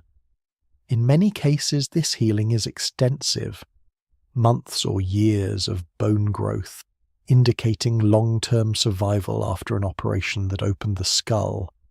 At sites across medieval Europe, in England, France, Germany, Poland, across the British Isles, Skulls with healed trepanation wounds have been found. A study published in 2020 in the World Neurosurgery Journal reviewed archaeological evidence across Europe and found that in many samples, 50 to 60% of trepanned individuals showed signs of healing. A strikingly high survival rate for a cranial procedure performed with no sterile technique, no anesthesia, and no antibiotics. The explanation for these survival rates is somewhat mysterious. Part of the answer may be selection effect. People who survived long enough for the bone to grow were exactly the people robust enough to survive. Part of the answer may be that medieval surgeons, through accumulated experience, had developed genuine practical skill at this procedure. The tools were not sophisticated by modern standards. Typically a round-edge metal scraper or trephine, used to slowly cut or scrape a circular hole rather than saw quickly. But slow, careful work may have reduced the risk of damaging the underlying brain membrane, the dura mater, and as long as the dura remained intact, infection of the brain itself was less likely. Part of the answer, too, may be that the indications for which trepanation was genuinely useful, the depressed skull fractures, the epidural hematomas, are exactly the cases where the procedure worked, relieving pressure on the brain and allowing recovery. Epidural hematomas in particular are, in modern neurosurgery, a case where timing is everything. The classic presentation is what neurosurgeons call the lucid interval. The patient is knocked unconscious, regains consciousness briefly, and then rapidly deteriorates as the blood pooling between the skull and dura compresses the brain. Without surgical intervention to relieve the pressure, these patients typically die. With surgical drainage of the blood, a procedure that, at its most basic, simply requires making an opening in the skull and allowing the blood to drain, many can survive. A medieval surgeon who drilled a hole in the skull of a patient with an epidural hematoma, following the textbook presentation, the lucid interval, the progressive neurological decline, was performing a procedure that was the right procedure. The medieval rationale, releasing evil spirits or restoring humoral balance or removing whatever was causing the pressure, was wrong. The procedure was right. The skull with the healed trepanation hole, sitting now in a museum case under glass, is the evidence of a person who survived, who woke up, who walked out of that surgery, performed by candlelight with a metal scraper, without anesthesia, without understanding, and went on living. That is extraordinary. Let us rest here for a moment. Let the extraordinary settle around you like a warm blanket. These people, these medieval men and women with their candles and their herbs and their imperfect knowledge, they were trying, and sometimes, remarkably, they succeeded. Breathe slowly. Before we enter the great and more section, the long, slow wander through dozens of other medieval remedies that held secret effectiveness, let us spend some quiet time in the monastery garden. It is a summer morning. The dew is still on the herbs, the bees are beginning to move, the air smells of lavender and thyme. Thyme, Thymus vulgaris, is not merely a culinary herb. It contains thiamyl, a monoterpenoid phenol that is a powerful antiseptic. Thymol is the active ingredient in the original Listerine mouthwash formula, first developed in 1879, named after the great surgeon Joseph Lister, who pioneered antiseptic surgical technique. Listerine used thymol as its primary antibacterial agent. Thyme preparations applied to wounds in the medieval period had genuine antiseptic effects because the thymol was doing what thymol does. Lavender, Lavandula angustifolia, has been shown to have antibacterial and antifungal activity due to its linalool and linaloyl acetate content. Medieval hospitals and infirmaries scattered lavender on floors and hung bunches of it in rooms, partly for the scent, partly as an insect repellent, and partly, unknowingly, as a fumigant with some genuine antiseptic properties. Sage, Salvia officinalis, has a long history as a medicinal herb and contains rosmarinic acid and carnosic acid, which have antioxidant and antibacterial activity. Medieval texts recommend sage for throat infections and mouth sores, both applications that make pharmacological sense. Chamomile, Matricaria chamomilla, has anti-inflammatory effects due to its chamazoline content and is specifically effective at reducing mucosal inflammation, making it useful for exactly the applications it was most often used for: stomach complaints, mouth ulcers, and skin irritation. St. John's wort, Hypericum perforatum, has anti-inflammatory properties and has been the subject of extensive modern research for its effects on mild to moderate depression, where some meta-analyses have shown significant positive effects. Medieval healers used it for wound healing. Its hypericin and hyperforin content have genuine antiseptic and anti-inflammatory effects, and for melancholia, the humour-based equivalent of depression. Again, the application was correct, even if the theory was wrong. Elder, Sambucus nigra, in its flower and berry form has genuine antiviral properties. Elderberry extract has been shown in clinical trials to reduce the duration and severity of influenza, and elderflower preparations have diaphoretic, sweat-inducing effects that can be useful in managing fevers. Medieval use of elder for fevers and respiratory infections was, at least partly, pharmacologically grounded. The monastery garden was in microcosm a small pharmacy, not perfect, not complete, but full of genuine active compounds, cultivated by people who knew, through generations of observation, which plants helped and which did not. We have arrived at the longest part of our journey tonight, the wandering part, the part where we drift from one strange and fascinating remedy to the next, like moving slowly through the galleries of a museum by candlelight, pausing here and there where something catches the light in a particularly interesting way. These are the stories that don't fit neatly into a single section, the remedies that are surprising or strange, or that reveal something unexpected about medieval medical knowledge. Some of them worked, some of them didn't. Some of them worked for reasons completely different from why medieval healers thought they worked.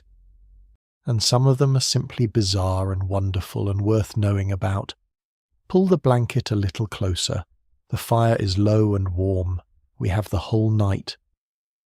Quicklime, calcium oxide, was used in medieval medicine for wound cautery, burning away infected tissue, sealing bleeding vessels, and attempting to kill infection at the wound site. This sounds brutal, and it was. Cautery in general, whether by hot iron or by caustic chemical, was a recognized surgical technique throughout the medieval period, and was recommended by major surgical authors including Albucasis, Abu al-Qasim al-Zahrawi, the 10th century Andalusian surgeon, whose Al-Tasrif was one of the most important surgical encyclopedias of the medieval world. Quicklime generates intense heat when it contacts moisture, including wound fluid, and has powerful bactericidal and antiseptic activity. Applied to an infected wound, it would have killed bacteria indiscriminately, along with causing significant tissue damage. But in wounds already compromised by deep infection, where the tissue was already necrotic, this aggressive chemical debridement could, in specific circumstances, halt the spread of infection and allow healing. It was painful, it was crude, it was not always useful, but the principle of aggressively destroying infected tissue to allow healing to proceed is not wrong. It is, in a more measured way, exactly what modern surgical debridement aims to do. Scurvy, the devastating deficiency disease caused by absence of vitamin C, was a perennial problem of the medieval world, particularly in winter and early spring when fresh fruits and vegetables were scarce.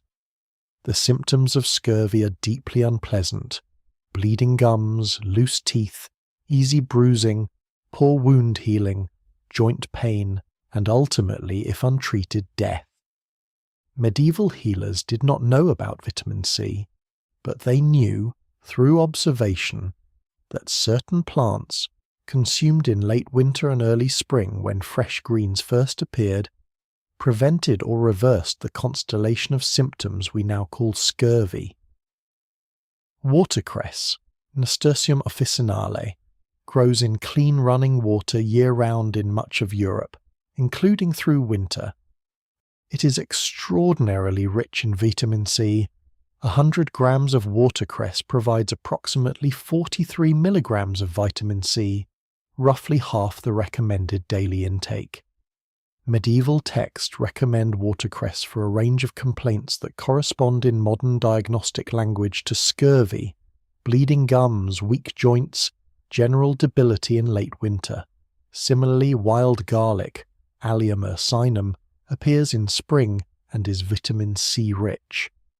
Pine needle tea, made by simmering the young green needles of pine trees in water, is extraordinarily rich in vitamin C. 100 milliliters of pine needle tea provides several times the recommended daily intake. There is evidence that indigenous peoples in North America used pine needle tea specifically to prevent what we now call scurvy, and similar practices appear to have existed in Europe. Medieval people who gathered and ate spring greens, watercress from the stream, sorrel from the meadow, young nettles from the hedgerow, were unconsciously self-medicating for vitamin C deficiency. The folk knowledge that said, "Eat your spring greens, they restore the blood," was encoding a genuine insight about nutritional deficiency, however imprecisely framed.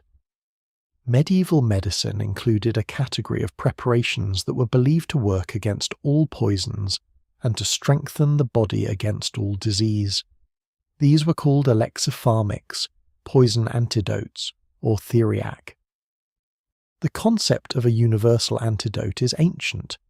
Mithridate is the 6th of Pontus, the 1st century BCE king famous for his experiments with poison, supposedly developed a mixture of dozens of ingredients as a universal antidote, and the name Mithridacium lingered in European pharmacy for centuries. The most famous medieval theriac was Venice treacle, Theriaca andromache, a preparation of extraordinary complexity. The full recipe includes dozens of ingredients: viper's flesh, dried and ground, opium, long pepper, fennel seeds, galbanum, St. John's wort, valerian, cardamom, licorice, rose, myrrh, saffron, many other spices and herbs, combined and aged for years in honey. This preparation was considered the king of all medicines. It was so valued that Venetian authorities supervised its public preparation, ensuring that only the correct and genuine ingredients were used. The pharmacological reality of theriac is complex. Most of its ingredients were probably pharmacologically inert in the context of the other 60 or more ingredients.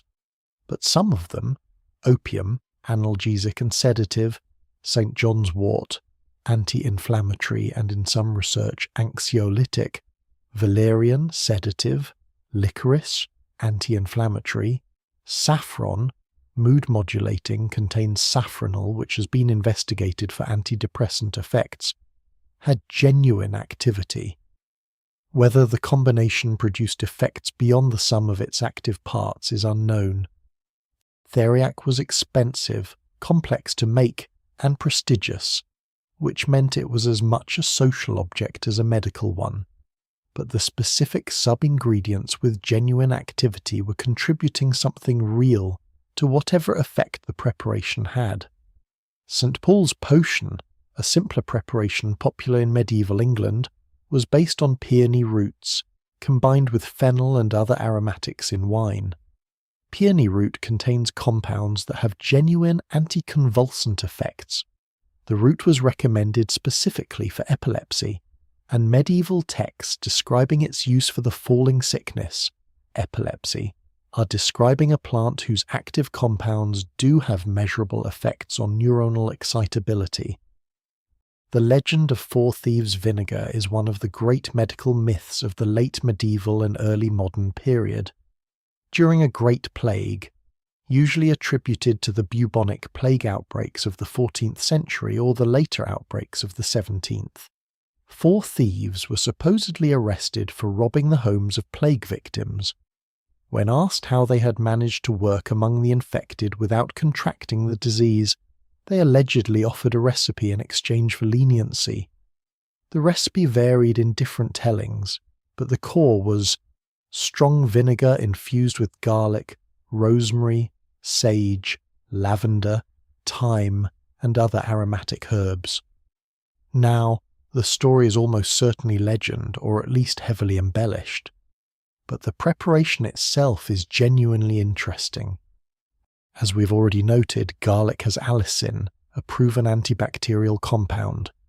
Thyme has thymol, a proven antiseptic. Lavender has linalool, with antiseptic properties. Rosemary has antibacterial compounds, and vinegar is itself an effective antiseptic.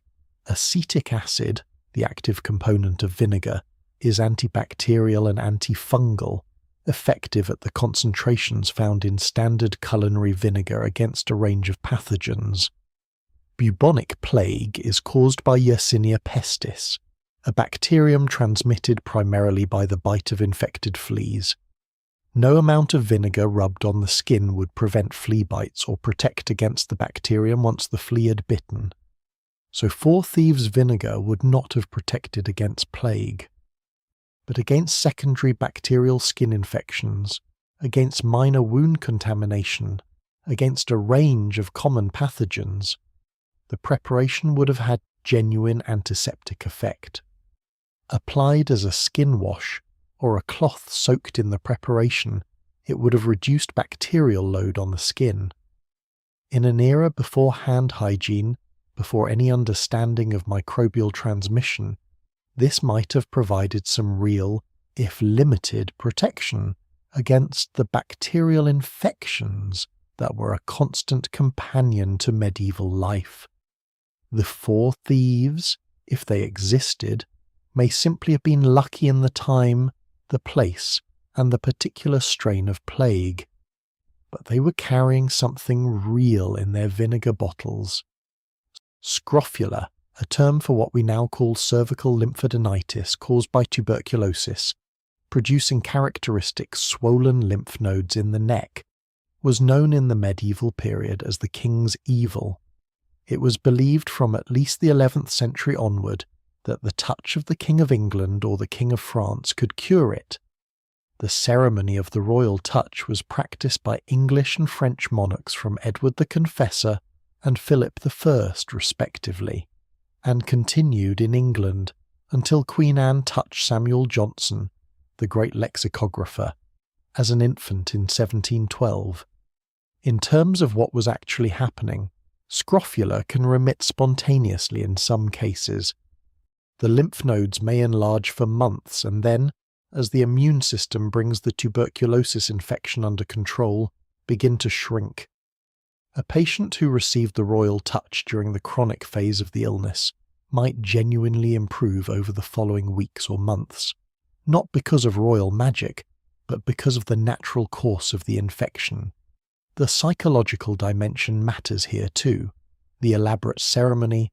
The ceremony was a formal ritual, with prayers, the laying on of hands, the presentation of a gold coin, probably had meaningful effects on patient well-being, stress levels, and potentially on immune function, through mechanisms that modern psychoneuroimmunology would recognize as plausible.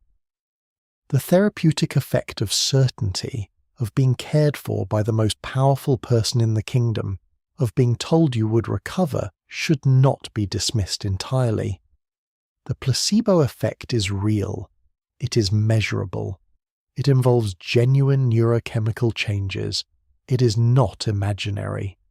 The royal touch was not magic, but it was not nothing. Copper compounds were used in medieval medicine for several applications, particularly for skin infections and eye complaints. The use of copper, typically as verdigris, copper acetate, or as copper sulfate, in preparations for skin infections and wounds, has a genuine antibacterial basis, as we already noted in discussing Bald's Eyesalve. Copper has a phenomenon known as the oligodynamic effect. Even trace amounts of copper ions are toxic to many microorganisms. Copper ions penetrate bacterial cell membranes, disrupting the cell membrane, interfering with enzyme function, and causing DNA damage. This effect is strong enough that modern hospitals are increasingly installing copper surfaces on high-touch areas like door handles, bed rails, and light switches as part of infection control programs. Medieval prescriptions for skin conditions involving verdigris were applying copper directly to infected tissue. The mechanism was unknown, but the effect was real. Medieval pharmacopoeias included many animal-derived preparations that strike modern readers as bizarre and occasionally alarming. Roasted puppy fat, ointments made from the fat of young dogs, appears in several medieval and early modern texts for conditions including joint pain, wounds, and skin complaints. Rendered animal fat is, at its most basic, a vehicle, a way of applying other active ingredients to skin. The fat itself creates an emollient layer, reduces moisture loss through the skin surface, and provides a comfortable occlusive barrier. The fat of young dogs is not pharmacologically different from any other animal fat, and would have functioned exactly as lard or goose fat would, as a mild emollient and as a vehicle for other herbal ingredients. The choice of puppy fat specifically was probably rooted in sympathetic magic, the idea that the fat of a young healing creature would transmit healing properties. This theory was wrong, but the base preparation, animal fat as wound dressing and emollient, had genuine value, particularly in protecting wounds from drying and cracking and in providing a vehicle for herbal compounds. Many of the bizarre-sounding medieval animal ingredients fall into this category. They were vehicles, or they were tradition preserved past its original context. The active work was being done by the herbs mixed in. We mentioned tormentil earlier as an antiparasitic agent, but its usefulness for diarrhea deserves its own moment. Medieval accounts of travellers, pilgrims, and soldiers, people moving through unfamiliar environments and encountering unfamiliar microbiological challenges, frequently mention tormentil as a remedy for the gastric complaints that accompanied travel. The mechanism is tannin-mediated astringency in the gut. In cases of infectious diarrhea, caused by bacterial contamination of food or water, tormentil would have done several useful things. First, it would have slowed gut motility, reducing the severity of diarrhea and allowing more water reabsorption. Second, the tannins would have created a chemical environment less favourable to bacterial growth. Third, the astringent effect would have reduced inflammation of the gut wall. None of this is a cure for bacterial gastroenteritis in the modern sense. The infection would still run its course. But a reduction in the severity and duration of diarrhea is real and meaningful. Dehydration from severe diarrhea was a significant cause of death in the medieval period, and anything that reduced the severity of fluid loss was genuinely life-saving.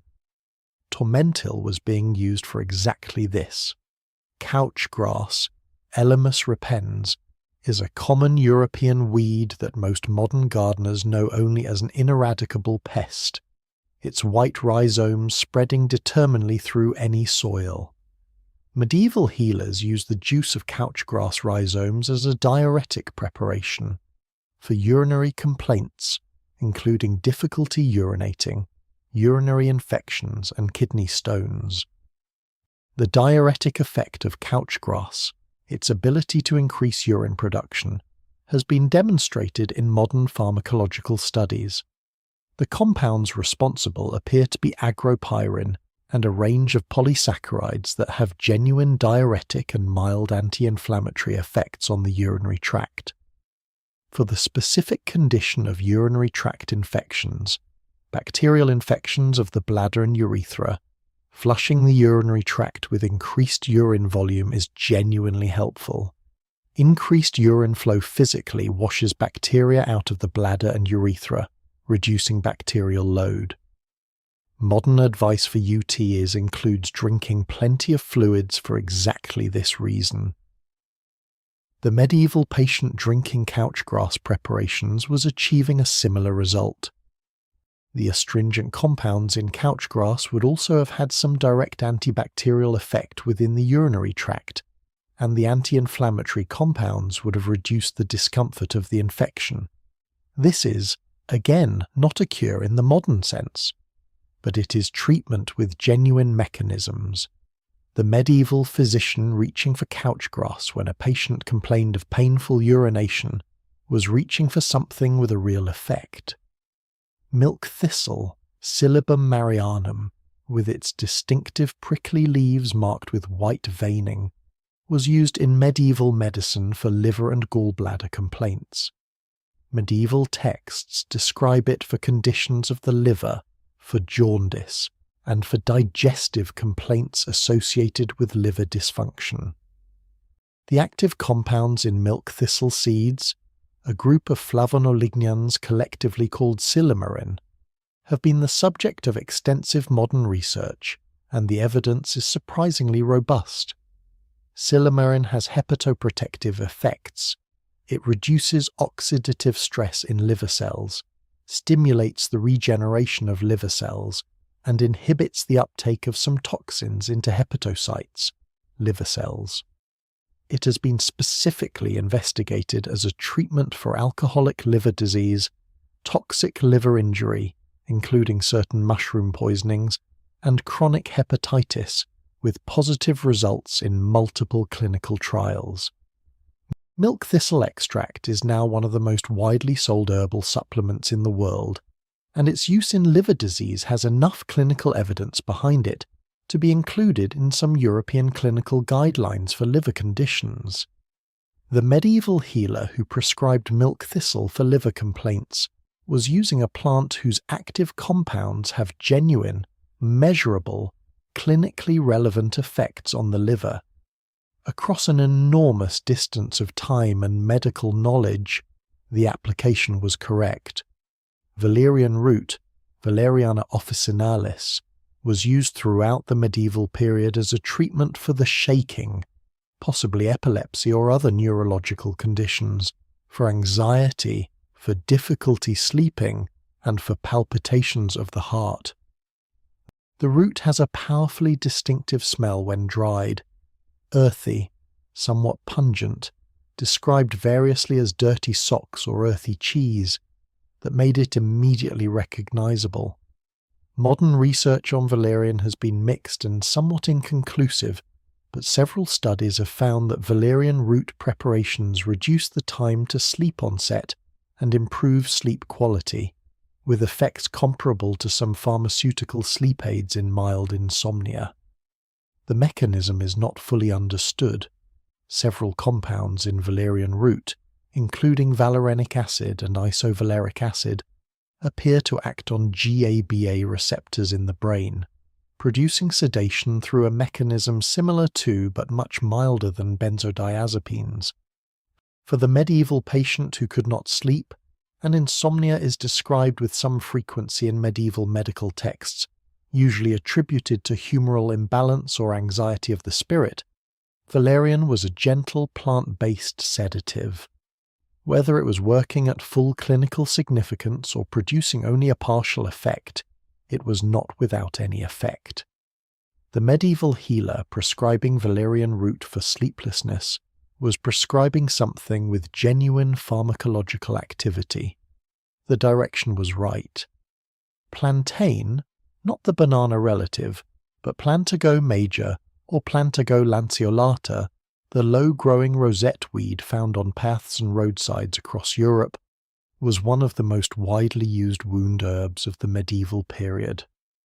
It appears in Bald's Leech Book, in Hildegard, in dozens of other texts.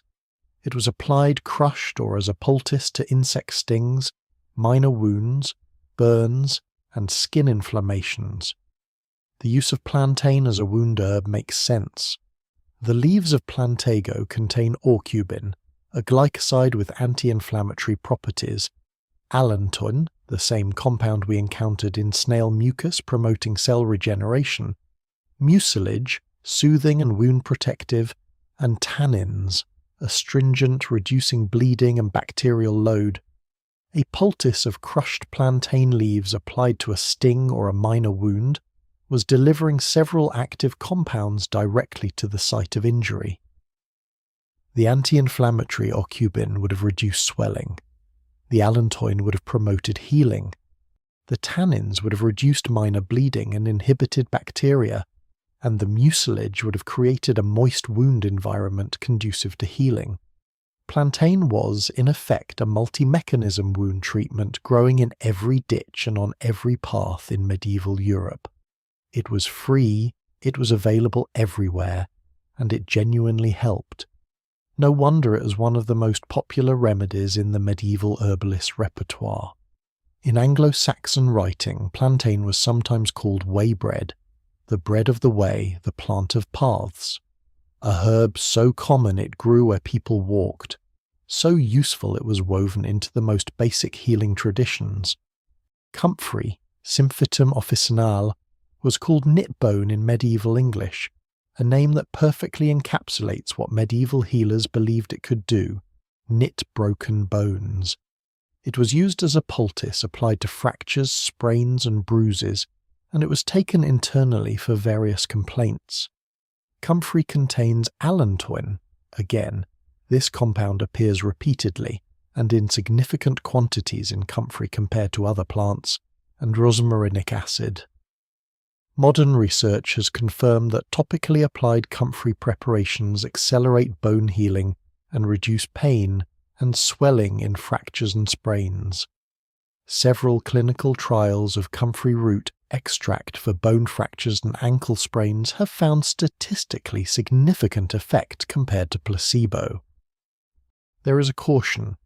Comfrey also contains pyrrolizidine alkaloids, which are hepatotoxic, liver-damaging, when taken internally in large quantities. Modern herbalism advises against taking comfrey internally for this reason, though external application is considered safe. But medieval external use of comfrey for fractures and bruises was pharmacologically grounded. The knit bone was genuinely knitting something. Cabbage leaves applied to inflamed or infected tissue is one of the most widespread folk remedies in European history, and it appears in medical texts of the medieval period, as well as in much older sources. The remedy is simple: fresh cabbage leaves, slightly bruised to release their juice, applied directly to the skin over an inflamed joint, a mastitis breast, in new mothers, or an infected wound. Modern research has actually examined this practice, somewhat to the surprise of researchers who expected it to be purely placebo. Several studies of cabbage leaf application for mastitis and for knee osteoarthritis have found meaningful anti-inflammatory effects, reducing swelling, reducing pain, and in the case of mastitis, reducing the severity of the inflammatory response. The mechanism is thought to involve sulfurous compounds in the cabbage leaf that are released when the leaf is bruised and that penetrate the skin, along with glucosinolates that have anti-inflammatory properties, and the simple cold, moist compress effect of the leaf itself, which reduces local blood flow and swelling. Cabbage leaves for mastitis, one of the most painful and potentially serious complications of breastfeeding, is now recommended in some midwifery guidelines as a complementary measure alongside conventional treatment. The medieval midwife pressing cabbage leaves against an engorged breast was doing something that modern clinical trials have since validated.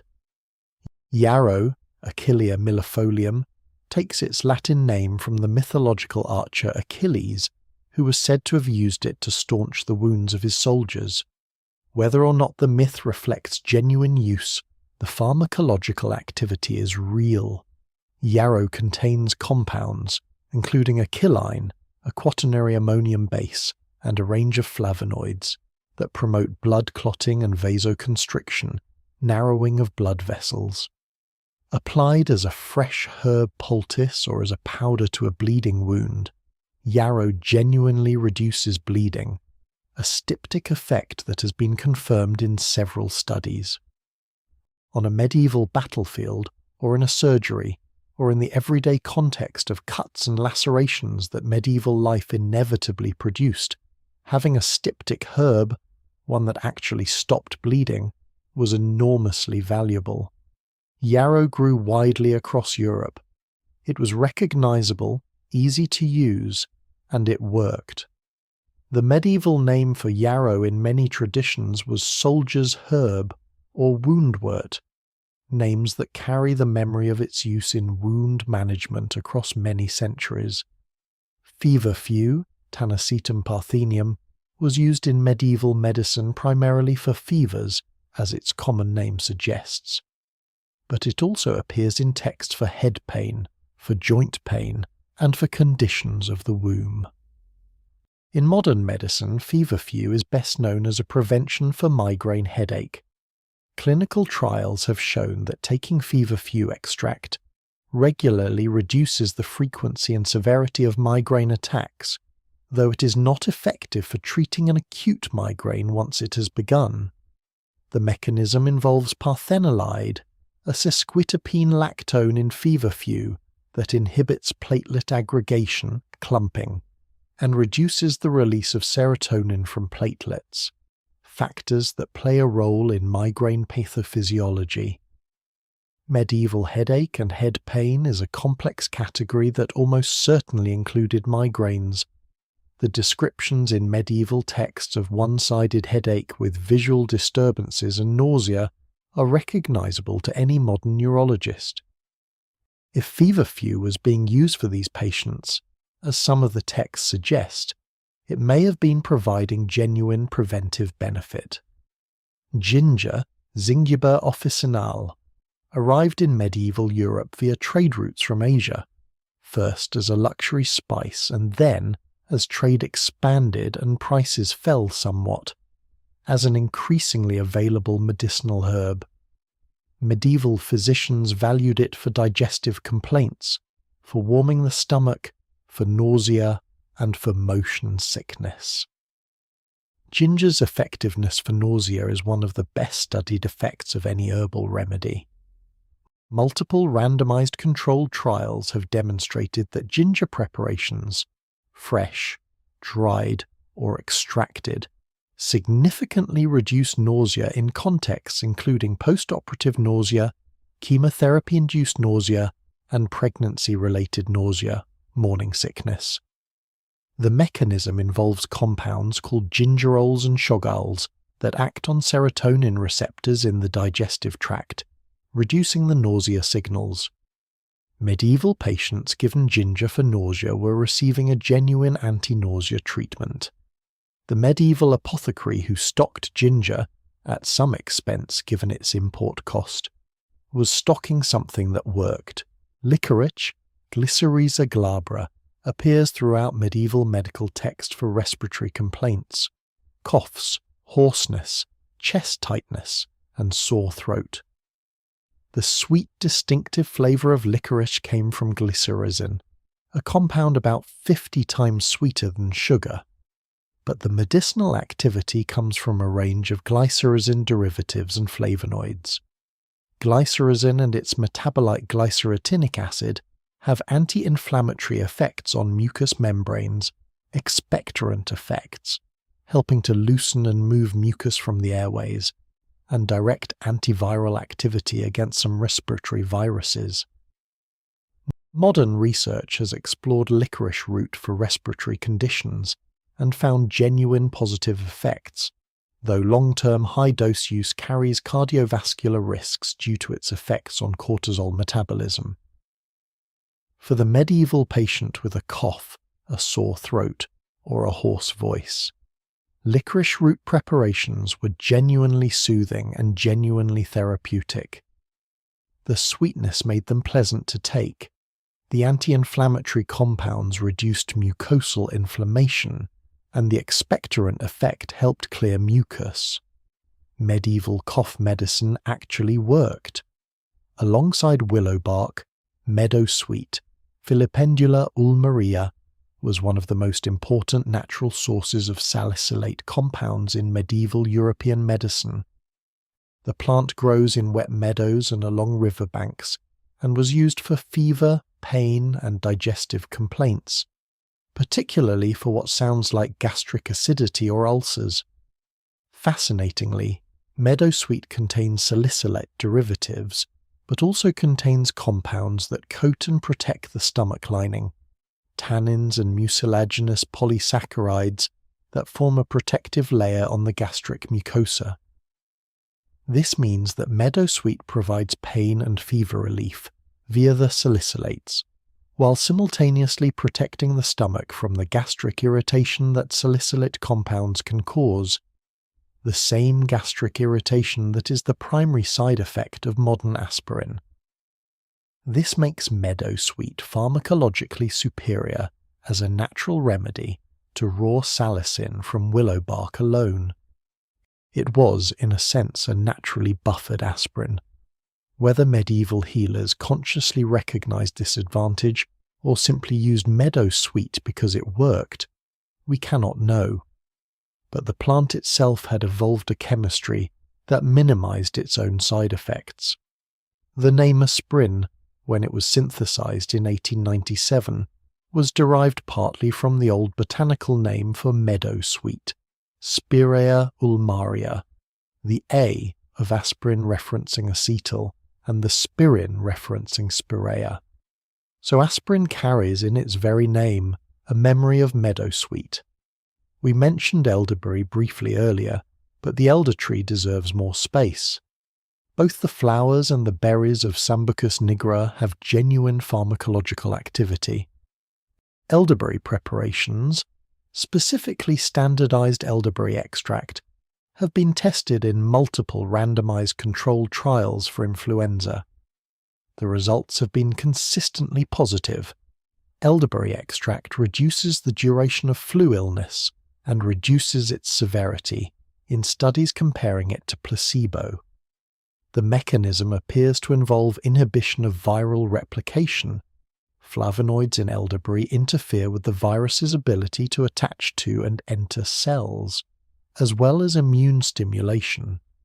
Elderflower has diaphoretic effects. It promotes sweating, which is the mechanism by which it was used for fevers in the medieval period. Sweating is the body's natural cooling mechanism. An elder's diaphoretic action would have genuinely helped the body manage fever temperature. This is not the same as killing the pathogen causing the fever, but managing fever temperature is genuinely important. Excessive fever temperature is harmful to the body's own systems, and anything that helps moderate it is genuinely therapeutic.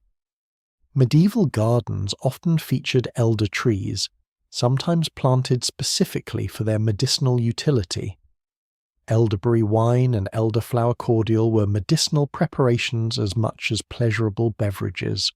Hops, Humulus lupulus, are famous today as the bittering agent in beer. But before they became central to beer brewing, a development that took hold gradually through the medieval period, with hops beer becoming common in Germany and then the Low Countries by the 14th and 15th centuries, hops were used medicinally. The lupulin glands of hops contain 2-methyl-3-butan-2-ol, which forms from alpha acids during drying and has documented sedative properties. Dried hops stuffed into pillows have a mild sedative effect. hops preparations were recommended for insomnia, anxiety, and restlessness in medieval texts.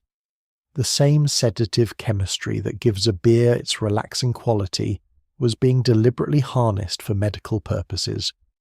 Hops pillows, which modern aromatherapy practitioners still sometimes recommend, have a genuine if mild pharmacological basis. The monastery infirmarian who placed hops in the pillow of a restless patient was not merely engaging in comforting ritual. Echinacea, the coneflower, is a North American plant and was unknown in medieval Europe.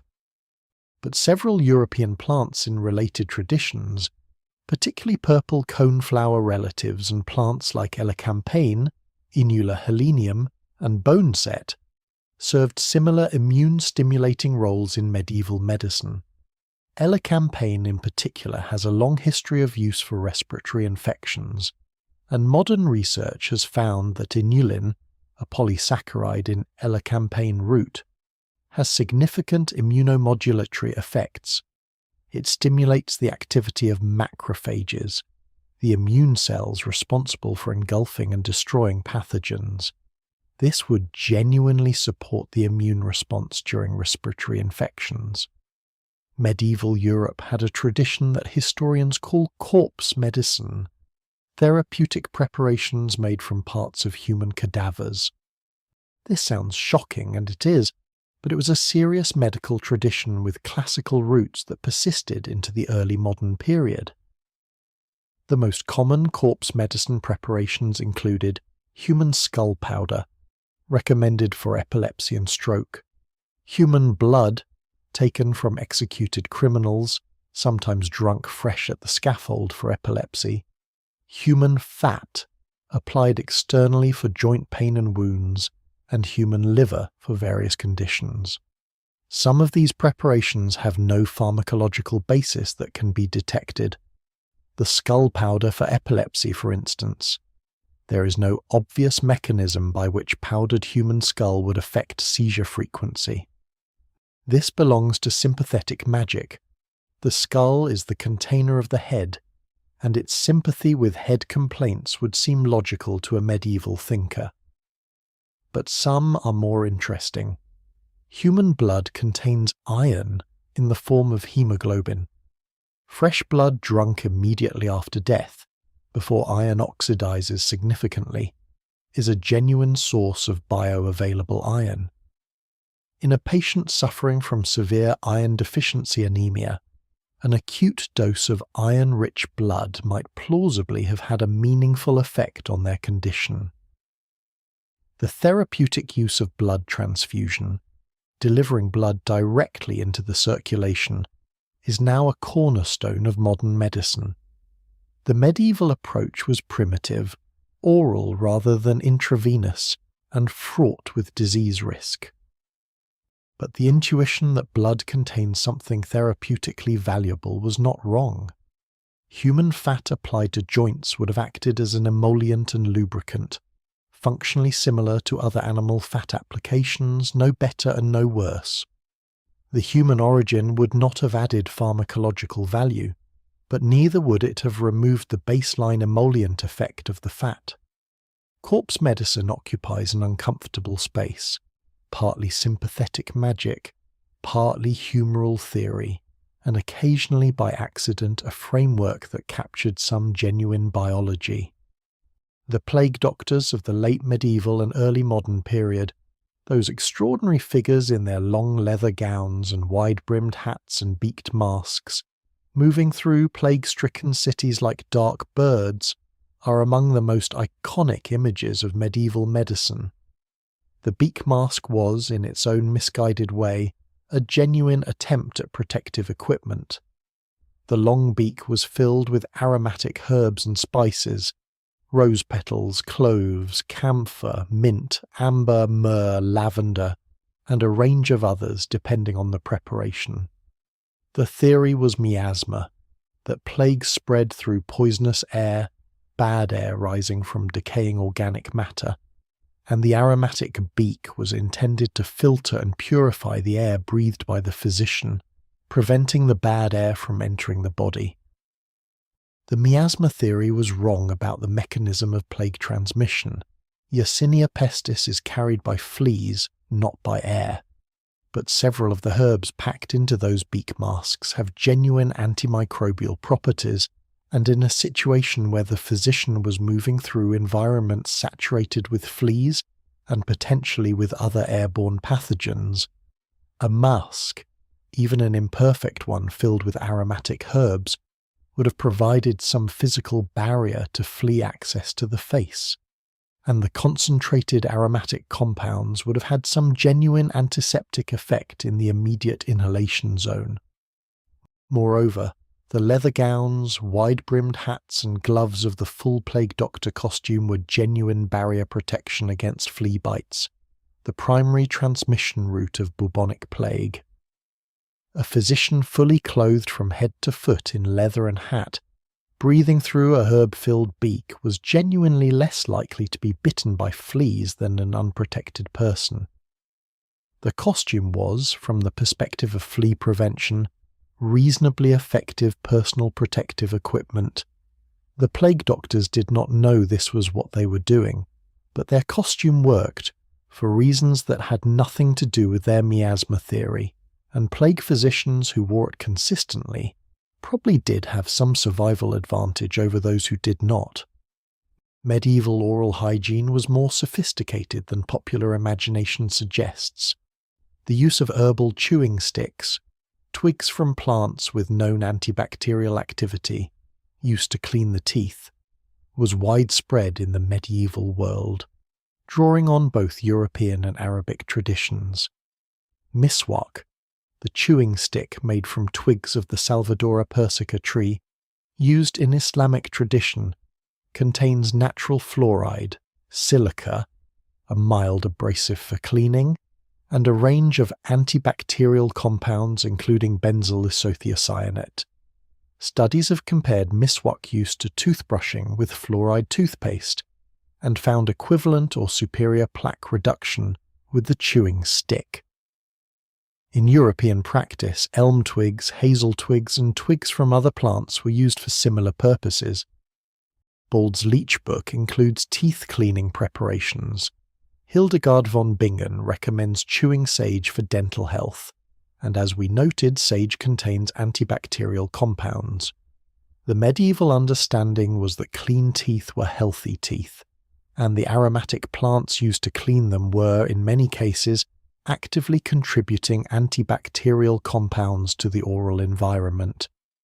The approach was right, even if the tools were primitive.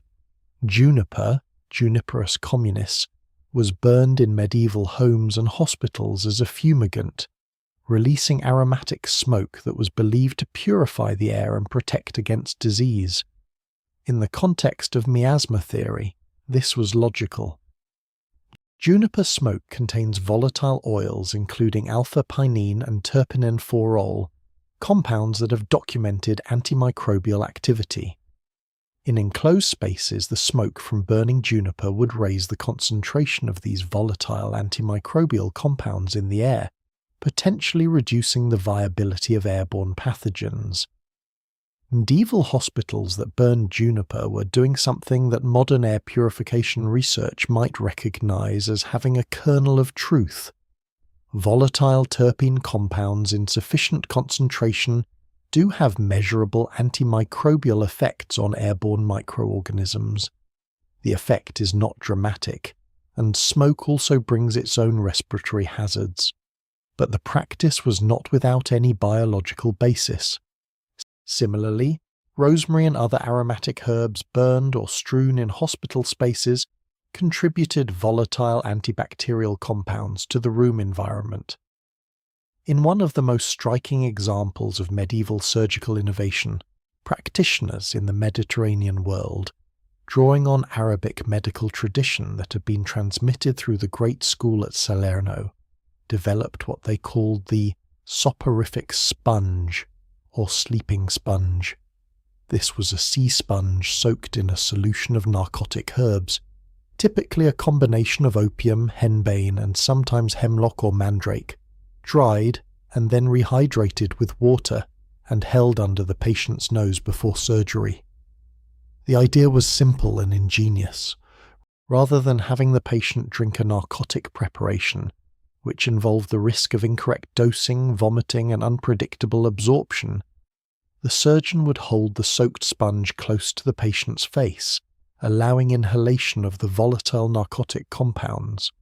Henbane and opium both contain volatile components that can be absorbed through the lungs and nasal mucosa, and the inhalation route would have produced a faster and potentially more predictable effect than oral administration.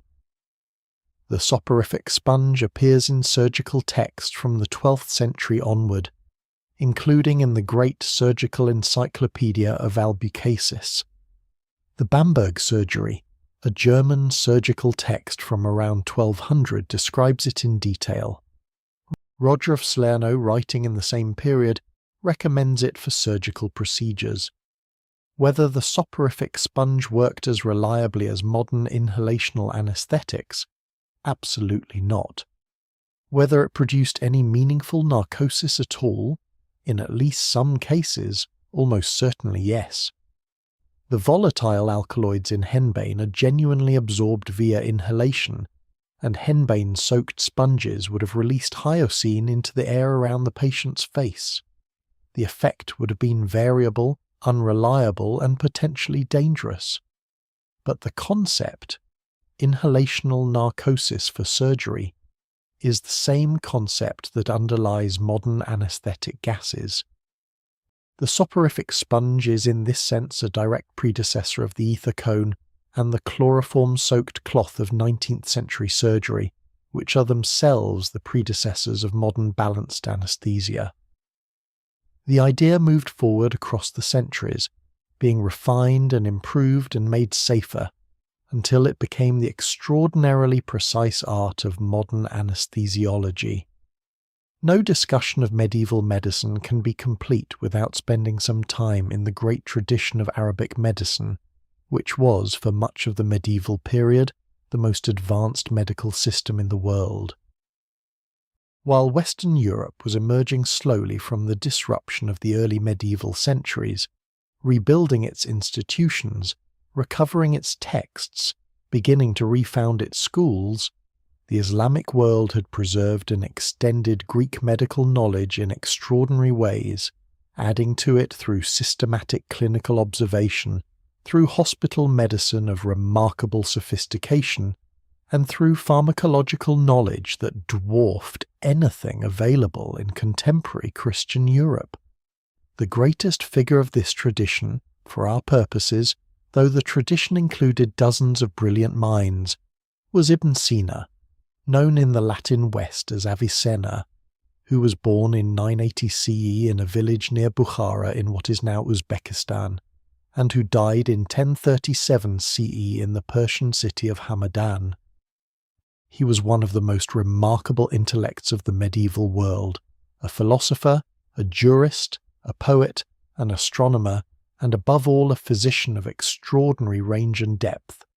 His great medical encyclopedia, the Kitab al-Kanun fil Tib, the Canon of Medicine, is a 5-volume work of approximately 1 million words that attempts a complete systematic account of all medical knowledge. General principles of medicine, simple drugs and their properties, diseases organized by body system, conditions that affect the whole body, and compound drugs. It is written with extraordinary clarity and logical organization, far surpassing any contemporary European medical text in its systematic quality. The canon was translated into Latin in the 12th century by Gerard of Cremona, working in Toledo, and it became one of the most important texts in European medical education from the 13th century onward. It was used as a teaching text in European universities, Bologna, Montpellier, Paris, for nearly 5 centuries, well into the 17th century in some institutions. It shaped the practice of European medicine across an enormous span of time. What Avicenna brought to European medicine via this text included a more systematic approach to clinical observation and the documentation of symptoms, a more sophisticated pharmacology with careful attention to drug preparation, dosing, and drug interactions. A clearer understanding of contagion, he proposed strikingly that bodily secretions could contaminate water and soil and cause disease, a hint of germ theory more than 8 centuries before Pasteur, and a range of specific remedies, many of them plant-based, that had been refined by Arabic medical practice. His description of diabetes, mentioning the sweetness of diabetic urine, was clinically precise. His description of mental illness, which he treated as medical conditions, not demonic possession, recommending specific treatments for depression, anxiety, and what we would now recognize as psychosis, was remarkably humane and systematic. His pharmacopoeia included hundreds of drugs, many of them with genuine activity. Avicenna's influence on medieval European medicine was incalculable. When European practitioners of the 13th, 14th, and 15th centuries reached for their texts, they were reaching, very often, for Avicenna's canon alongside Galen. The Arabic tradition was not external to medieval European medicine, it was foundational to it. Copper bracelets for arthritis and rheumatism have been sold as alternative medicine for decades, and they're generally dismissed by conventional medicine as pure placebo. But the story has a medieval twist, and a more complicated scientific background than the dismissal suggests. In the medieval period, copper preparations were used both externally and, carefully, internally for joint complaints. External applications, copper ointments, copper-containing preparations applied to swollen joints, appear in several medical texts. The reasoning was humoral. Copper, associated with Venus, and with the qualities of warmth and dryness, was appropriate for conditions associated with cold and dampness, which arthritic conditions typically were. The modern science on copper and arthritis is genuinely mixed. There is some evidence that copper deficiency is associated with increased risk of osteoarthritis and rheumatoid arthritis, and copper is a cofactor for the enzyme superoxide dismutase, which has antioxidant activity relevant to inflammatory joint conditions. Some limited research has found that copper absorbed through the skin from copper bracelets, which does occur in measurable amounts, may have very mild anti-inflammatory effects. This is not robust clinical evidence. It falls far short of justifying copper bracelets as a treatment for arthritis. But it is not pure nothing either. There is a thread, thin, attenuated, requiring significant qualification, connecting the medieval copper preparations for joint complaints to a genuine biological mechanism. The medieval healer who pressed a warm copper object to an arthritic joint was operating entirely on humoral theory and sympathetic correspondence. But the copper was there, and copper has biological activity relevant to joint health. The connection, across 800 years of changed medical understanding, is faint but present. One of the most widely distributed medical texts in early medieval Europe was the Herbarium Apulei, also called the Pseudo-Apuleius Herbarium or the Herbarium of Apuleius Platonicus, a Latin plant medicine text that probably dates in its original form to around the 4th or 5th century CE, but was copied, elaborated, and illustrated throughout the medieval period. This text described approximately 130 plants, with descriptions of their appearance and their medical uses. It was not a learned theoretical text, it was a practical handbook, and it was designed to be used. The illustrations, which became increasingly stylized through successive copying, until some of them no longer bore any recognizable resemblance to the actual plants they were supposed to depict, were intended to help readers identify the plants in the field. The Herbarium Apulei was not a sophisticated pharmacological document, but many of its remedies, assembled from centuries of empirical practice, had genuine activity. The text recommends plantain for wounds and stings, betony for headache, elder for fever, nettle preparations for respiratory complaints, and many others that have recognizable parallels in modern phytomedicine. The text survived because it was useful, because practitioners who used it found that the remedies described in it produced the effects described. Not always, not predictably, but often enough that the text was worth copying, worth keeping, worth carrying in the saddlebags of travelling physicians and in the library chests of monastery infirmaries. The Herbarium Apulae is a document of accumulated empirical knowledge, imperfect, sometimes wrong, mixed with magical thinking and sympathetic correspondence.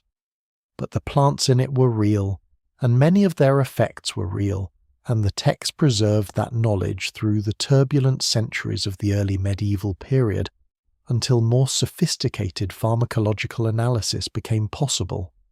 Let us slow down for a moment and try to see the world through a medieval physician's eyes. Because there is a way of telling this history that focuses too much on what they did not know, and not enough on what they could observe with extraordinary skill and precision. A medieval physician examining a patient had no stethoscope, no thermometer, no blood pressure cuff, no laboratory tests, no imaging. But they had their senses, trained, practiced, highly developed through years of observation. They listened to breathing. They would put their ear close to the chest and listen for the qualities medieval texts describe: wheezing, rattling, the moist sound of fluid in the lungs that we would recognize as the crackles and rails of pneumonia or heart failure. They could not give these sounds modern names, but they recognized them as distinct clinical patterns with distinct prognoses. They examined urine with extraordinary attention. The colour, clarity, smell, taste and consistency of urine were analysed through a systematic procedure called uroscopy, and while much of the interpretation was filtered through humoral theory, the underlying observations were often clinically meaningful. Cloudy urine suggesting urinary infection, dark concentrated urine suggesting dehydration, sweet-tasting urine, eventually, suggesting the glycosuria of diabetes, blood in the urine suggesting bladder or kidney pathology. These observations, correctly made, pointed toward correct diagnoses even if the theory overlaying them was wrong.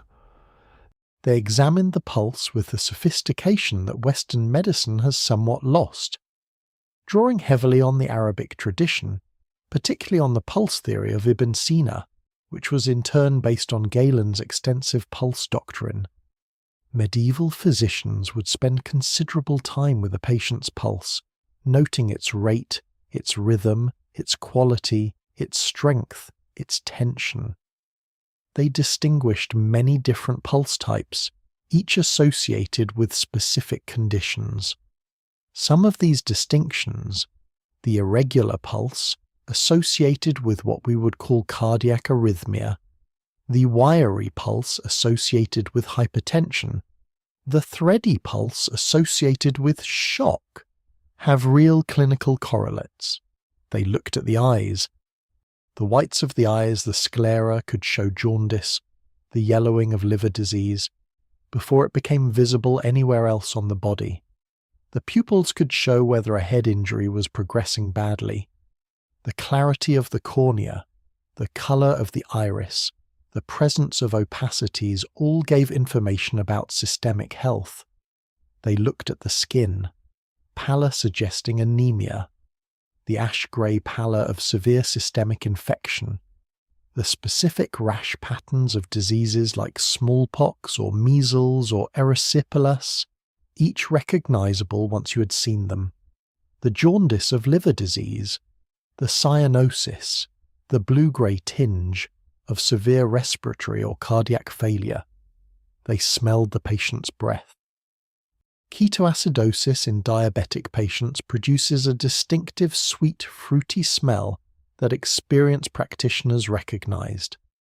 Liver failure produces a distinctive sweetish, musty odor.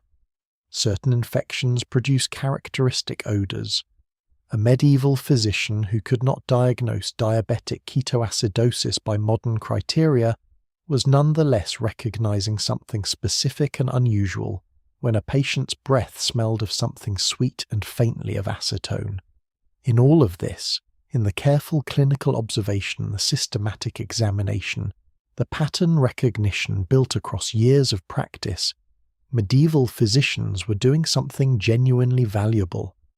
The theoretical framework was wrong. The clinical observation skills were often extraordinary. Let us walk into a medieval apothecary's shop. It is perhaps 1320 in a prosperous town in northern France. The shop occupies the ground floor of a narrow timber-framed building on a busy market street. The shutters are open to the cool autumn air. From inside comes a dense, complex smell. Dried herbs and spices layered over each other, the sharp top notes of rosemary and sage over the deeper, earthier base of dried roots and resins, with something sweet underneath, perhaps honey or sugar, and something chemical and slightly bitter that is probably a preparation involving minerals. The apothecary, a man in his 50s, wearing a clean linen apron, moves among his shelves and drawers with the calm efficiency of a person who knows exactly where everything is. The shelves hold ceramic jars with hand-painted labels. The drawers below the counter hold dried herbs in careful packets.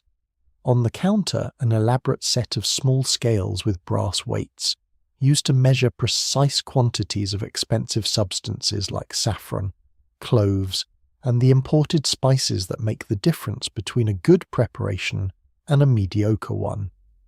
The apothecary is preparing a compound medicine, something ordered by a physician for a wealthy patient.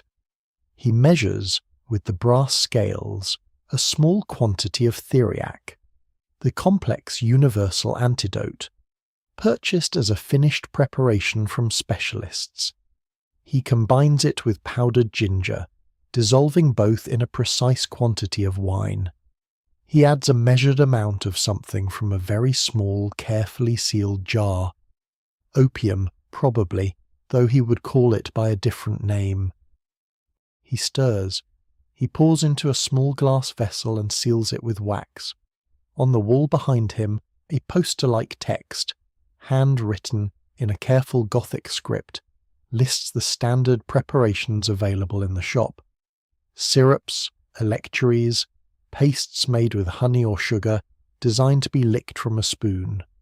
Decoctions, tinctures, pills, powders, suppositories, pessaries, plasters, ointments, and oils. Each category has its specific preparation method, its specific ingredients, its specific application.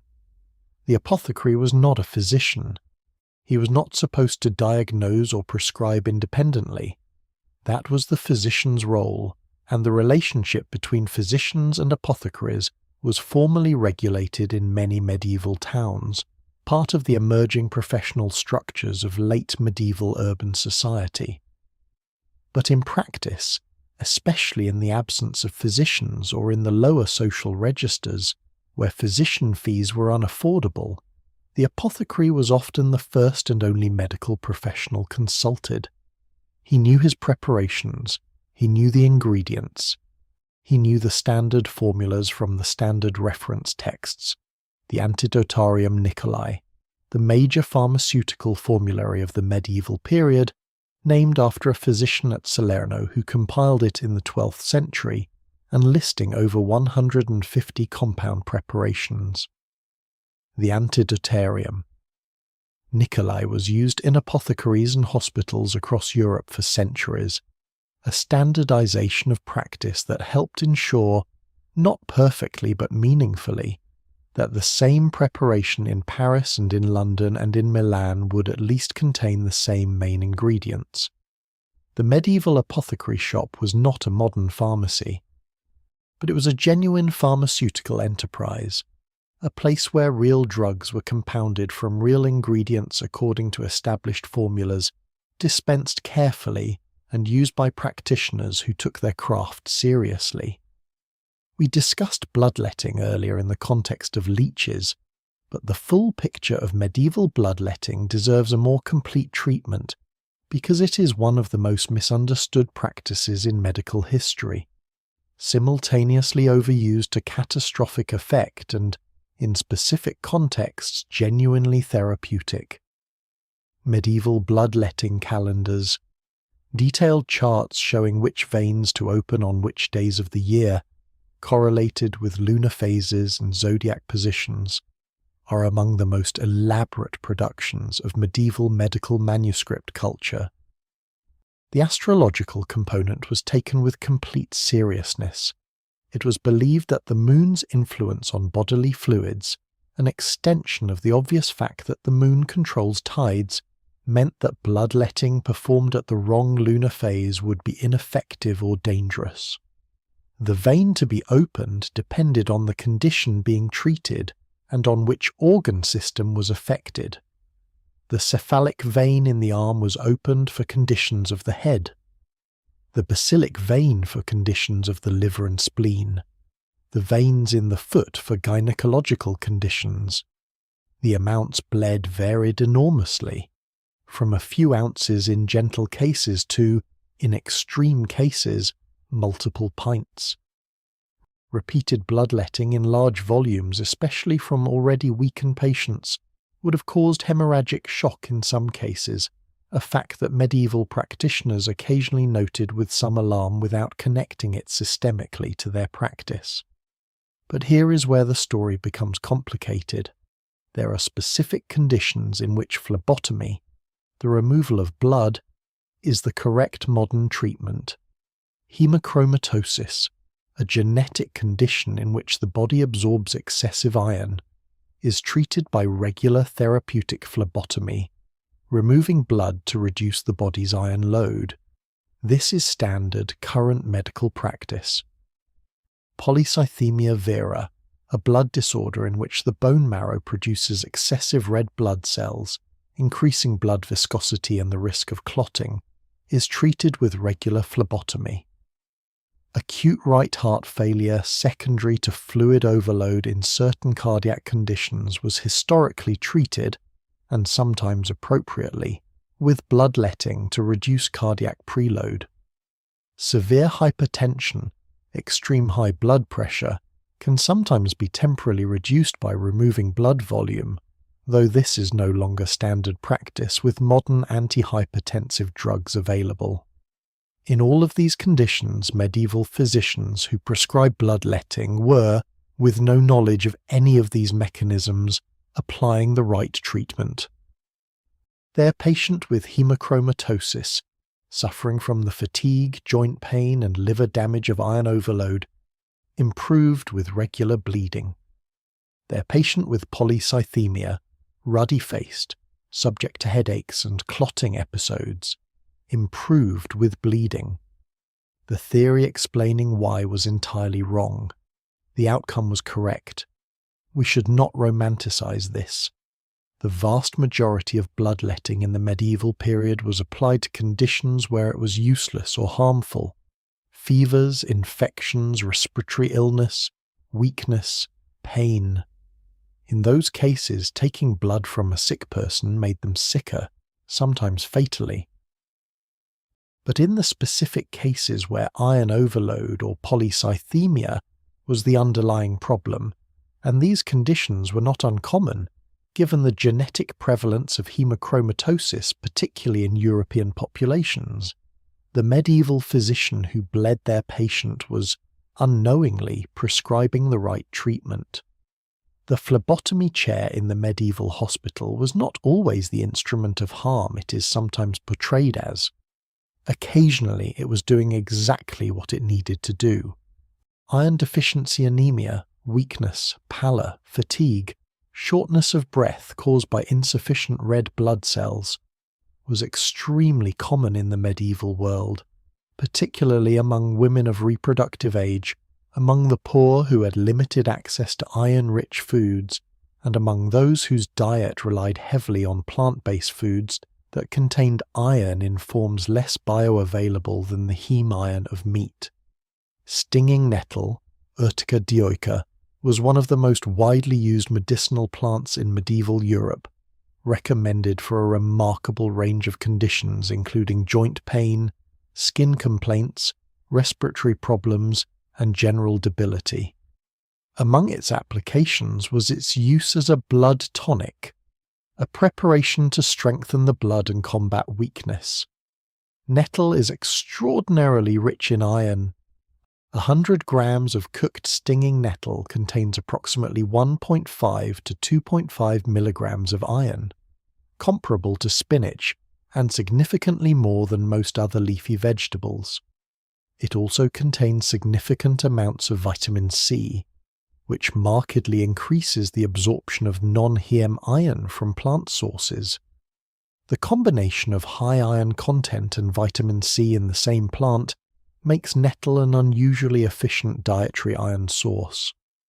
The medieval patient made to drink nettle soup or eat cooked nettles as a blood tonic was receiving genuine iron supplementation. The humoral explanation, nettles warm the blood, dry out excessive phlegm, strengthen the sanguine humour, was wrong. But the outcome, improved iron status, reduction in fatigue and weakness, was real. Nettle was gathered in spring when its iron content was highest and the young shoots were most palatable, and it appeared on the medieval table as a food and a medicine without much distinction between the two. The boundary between food and medicine was permeable and often invisible in medieval practice, a boundary that modern dietary medicine is itself beginning to reconsider.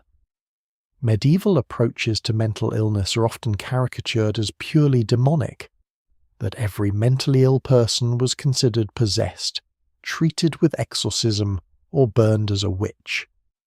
This is a profound oversimplification.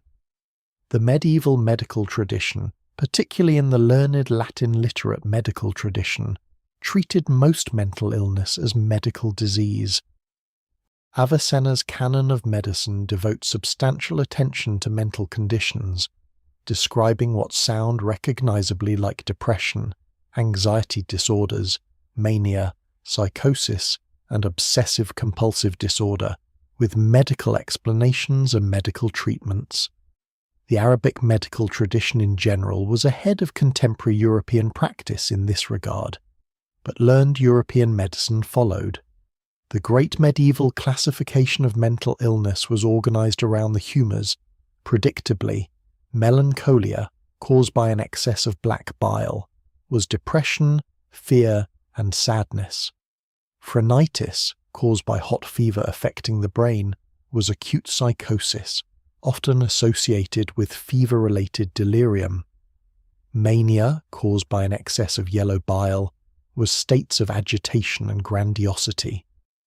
Lethargia, caused by excessive phlegm, was severe depression with excessive sleep, low energy, and cognitive slowing. For each of these, medical treatments were prescribed. For melancholia, warming, brightening foods, exposure to sunlight and pleasant music, gentle exercise, soothing herbs including valerian, lemon balm and saffron, and sometimes mild purging to remove the excess black bile.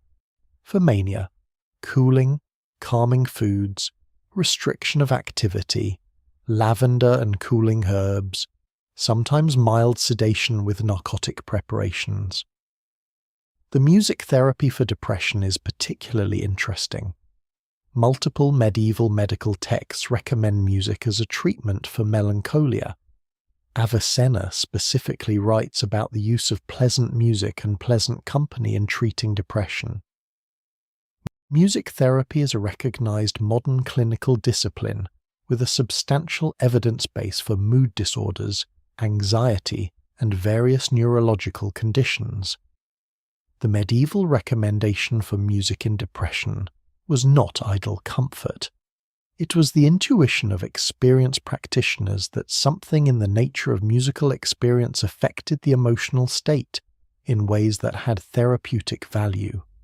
Lemon balm, Melissa officinalis, recommended in many medieval texts for sadness of heart and anxiety, has been tested in modern randomized controlled trials for anxiety and mood with positive results.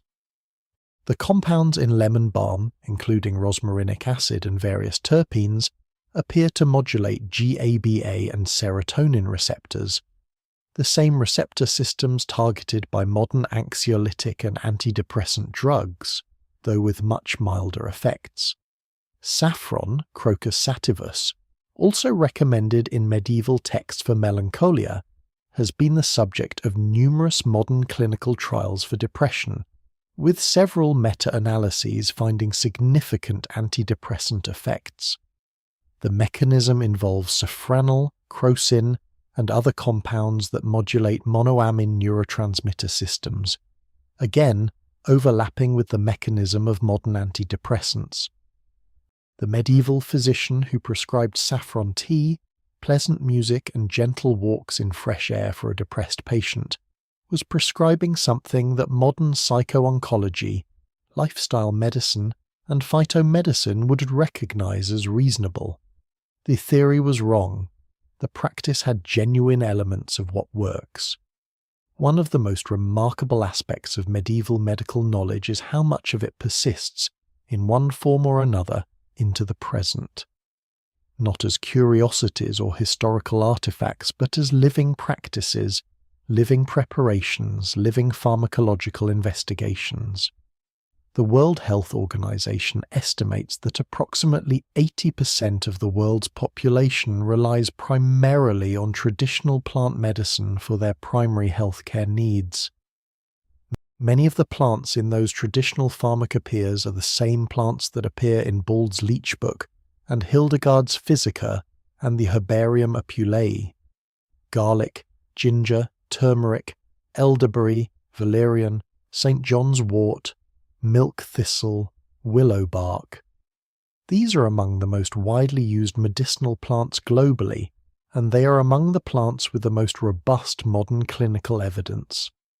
The discipline of ethnobotany, the study of the relationships between people and plants, including their medicinal use, has in recent decades become a significant pipeline for the discovery of new pharmaceutical leads.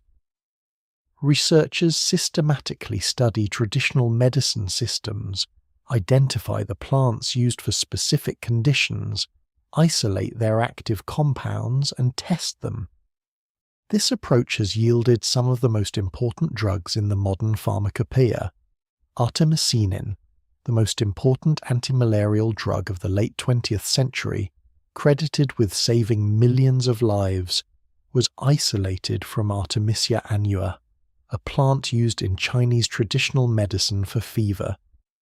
The discovery was made by Chinese pharmacologist Tu Yu, who specifically searched traditional Chinese medical texts for fever remedies as a starting point for her research.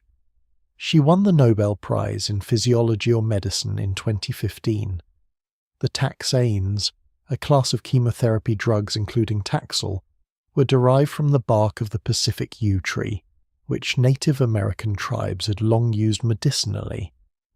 Aspirin and its derivatives, as we've spent much of tonight discussing, trace directly from willow bark and meadowsweet. The pattern is consistent. Traditional medical knowledge, however imperfectly framed theoretically, contains pharmacological signals that modern chemistry can extract, refine, and develop. The medieval healer pressing willow bark tea on a fevered patient was not just performing a historical ritual. They were identifying a real pharmacological signal in the natural world, a signal that eventually became one of the most widely used drugs in human history. Medieval medicine was not the dead end it is sometimes portrayed as. It was, in many ways, a beginning. Vinegar, acetic acid in water, typically at concentrations of 5 to 8%, is a genuine antiseptic with documented activity against a range of bacteria and some fungi. Its use as a wound wash and skin antiseptic appears across medieval medical texts and in classical texts before them. For wounds contaminated with bacteria, a wash with wine vinegar, which would have been of variable but generally sufficient concentration, would have significantly reduced the bacterial load. The mechanism is simple chemistry.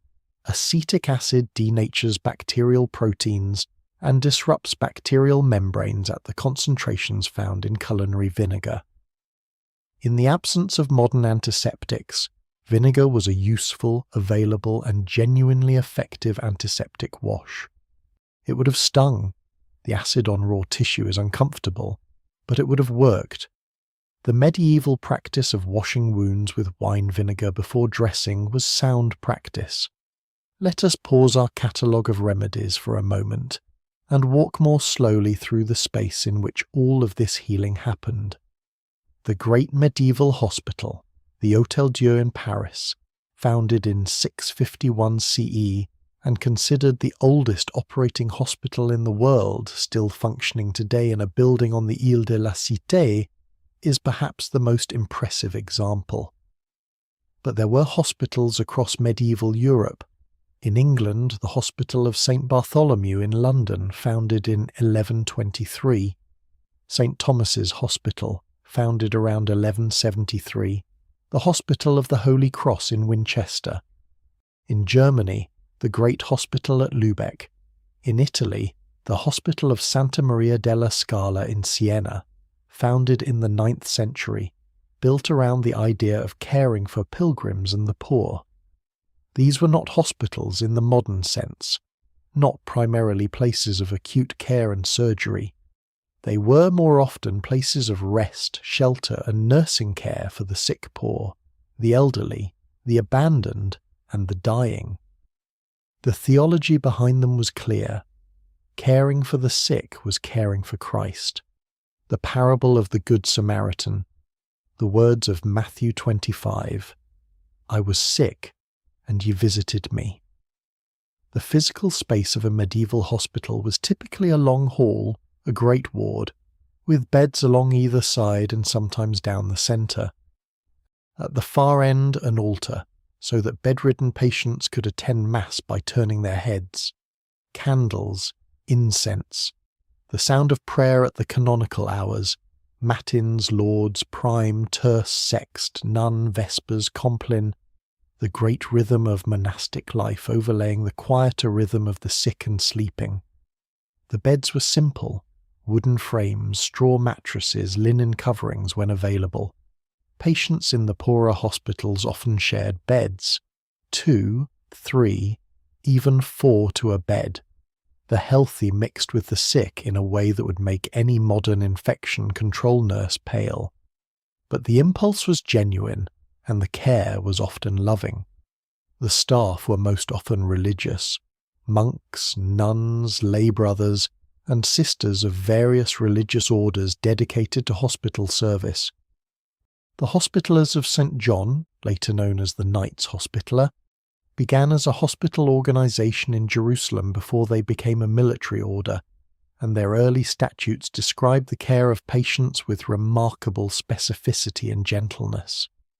Patients were to be greeted as lords, their food was to be prepared carefully, their beds were to be changed regularly.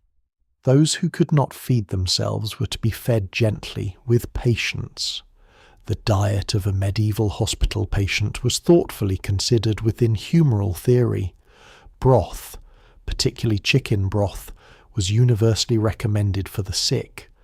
This is not far from modern practice, and there is some evidence that chicken broth has genuine anti-inflammatory properties and supports hydration and recovery. Bread, soft vegetables, wine in moderate amounts for its alleged warming properties, fruit in moderation, herbs added to food for their medicinal qualities. What was absent, of course, was any understanding of germ theory, of sterility, of cross-infection. The medical staff who moved from patient to patient with the same hands, who used the same instruments on multiple patients, who washed patients' wounds and then moved to the next patient. They were spreading disease as they tried to heal it, and they could not know. The infection rates in medieval hospitals were terrible by modern standards, and many patients who entered with one complaint died of another hospital-acquired infection. And yet, within the context of what was possible with the knowledge available, the care was genuine. The love was genuine. The herbs and the honey and the leeches and the prayers were all offered with sincerity, with compassion, and with the best knowledge available. Before we move to our conclusion, let us return one final time to Hildegard of Bingen and her garden. It is summer in the Rhineland, perhaps around 1160. Hildegard is in her early 60s, old by the standards of the age but vigorous still, her mind as sharp as it has ever been. She's in the garden of the monastery of Rupertsberg, which she founded in 1150, walking slowly between the raised beds. She stops here and there, touches a leaf, examines a stem, perhaps pinches a sprig of thyme between her fingers and brings it to her nose.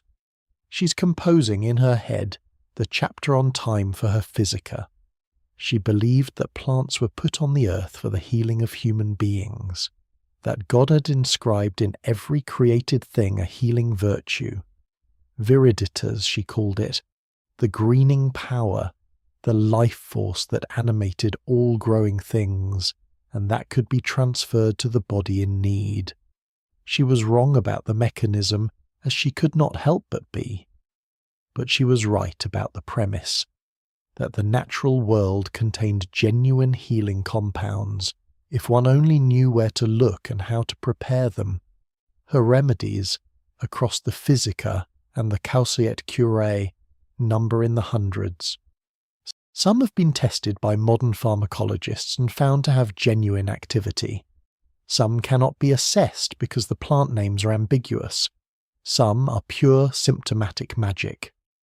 But the overall profile of her pharmacy, the emphasis on common, available herbs with long traditions of use, the attention to preparation and to patient constitution, the holistic concern for diet and sleep and emotional state, represents something genuinely valuable. Hildegard was canonized as a saint by Pope Benedict XVI in 2012 and declared a Doctor of the Church, only the fourth woman to receive that title, in the same year. The modern Hildegard medicine movement, centered in Germany, continues to practice therapeutics based on her texts, combining them with contemporary scientific knowledge. Her influence across 850 years is alive. Before we close our lantern and find our way to sleep, let us take a few quiet moments to reflect on what we've learned tonight. What medieval medicine got right, what it got terrifyingly wrong, and what this long history tells us about human knowledge, human compassion, and the slow, patient accumulation of understanding. The medieval framework, the four humours, the theory of correspondences, the astrological influences on medicine, was wrong. Fundamentally, systematically, comprehensively wrong in its explanatory framework. The universe does not work by humoral balance. Illness is not caused by excess phlegm or deficiency of bile. Stars do not determine which organ is appropriate to treat on which day. This wrongness led to real harm.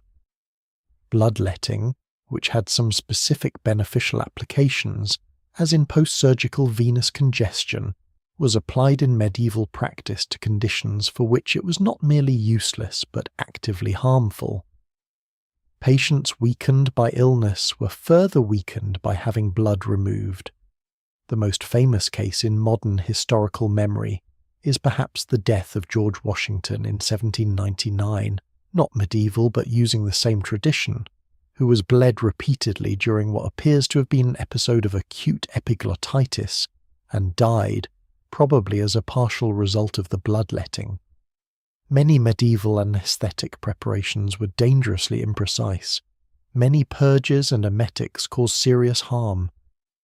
Many of the animal parts used in medicine, from unprocessed organ preparations to the more dramatic corpse medicines, introduced pathogen exposure that did more harm than the condition being treated.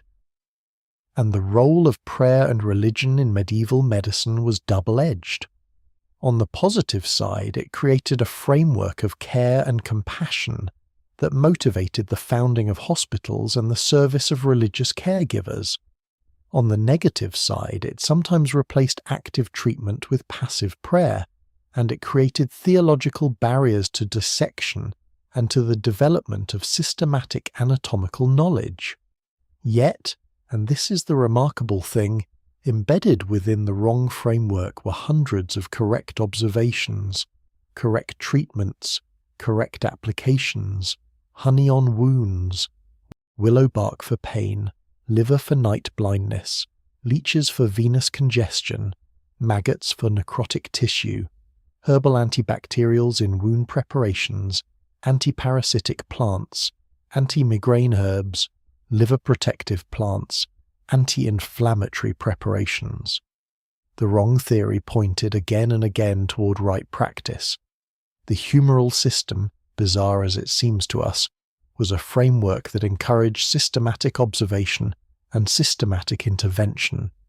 It said, bodies can be understood, illness has causes, treatment is possible. These are correct propositions. The specific mechanism was wrong, but the intellectual orientation toward causation, toward systematic response, toward documented remedies that could be shared and refined, was right. And perhaps most importantly, medieval healers cared.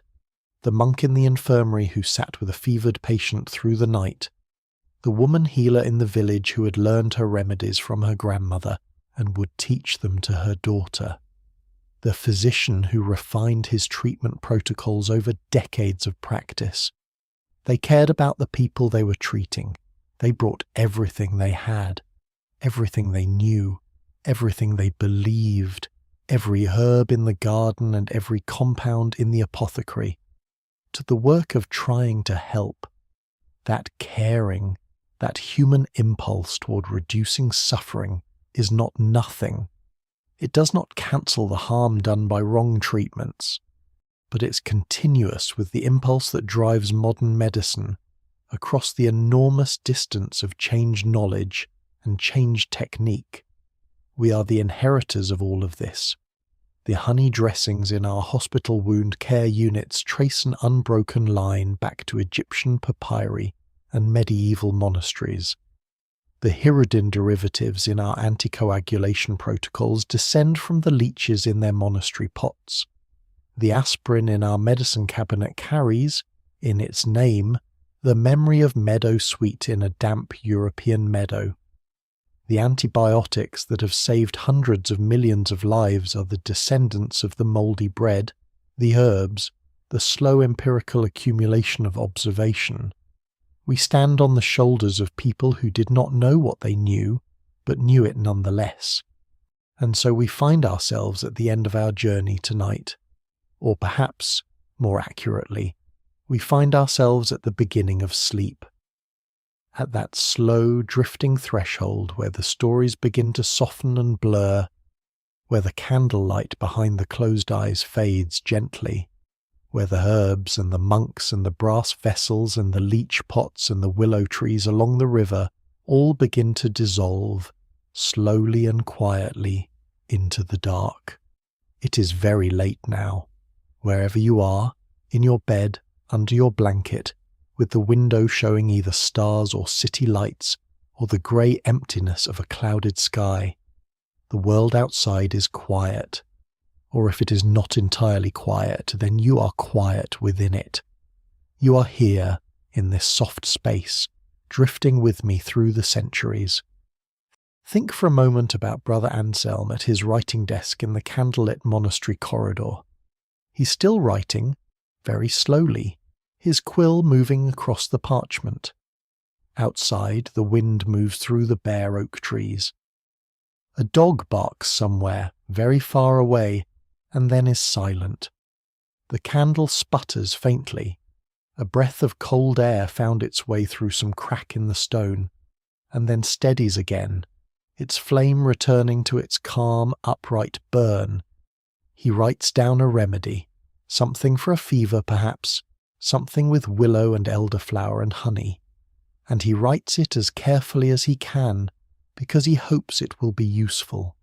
He hopes that future generations will read it and benefit from it. And they did, and we are. Even now, even here in the comfortable dark of the 21st century, his careful words reach us. Not the exact words, perhaps.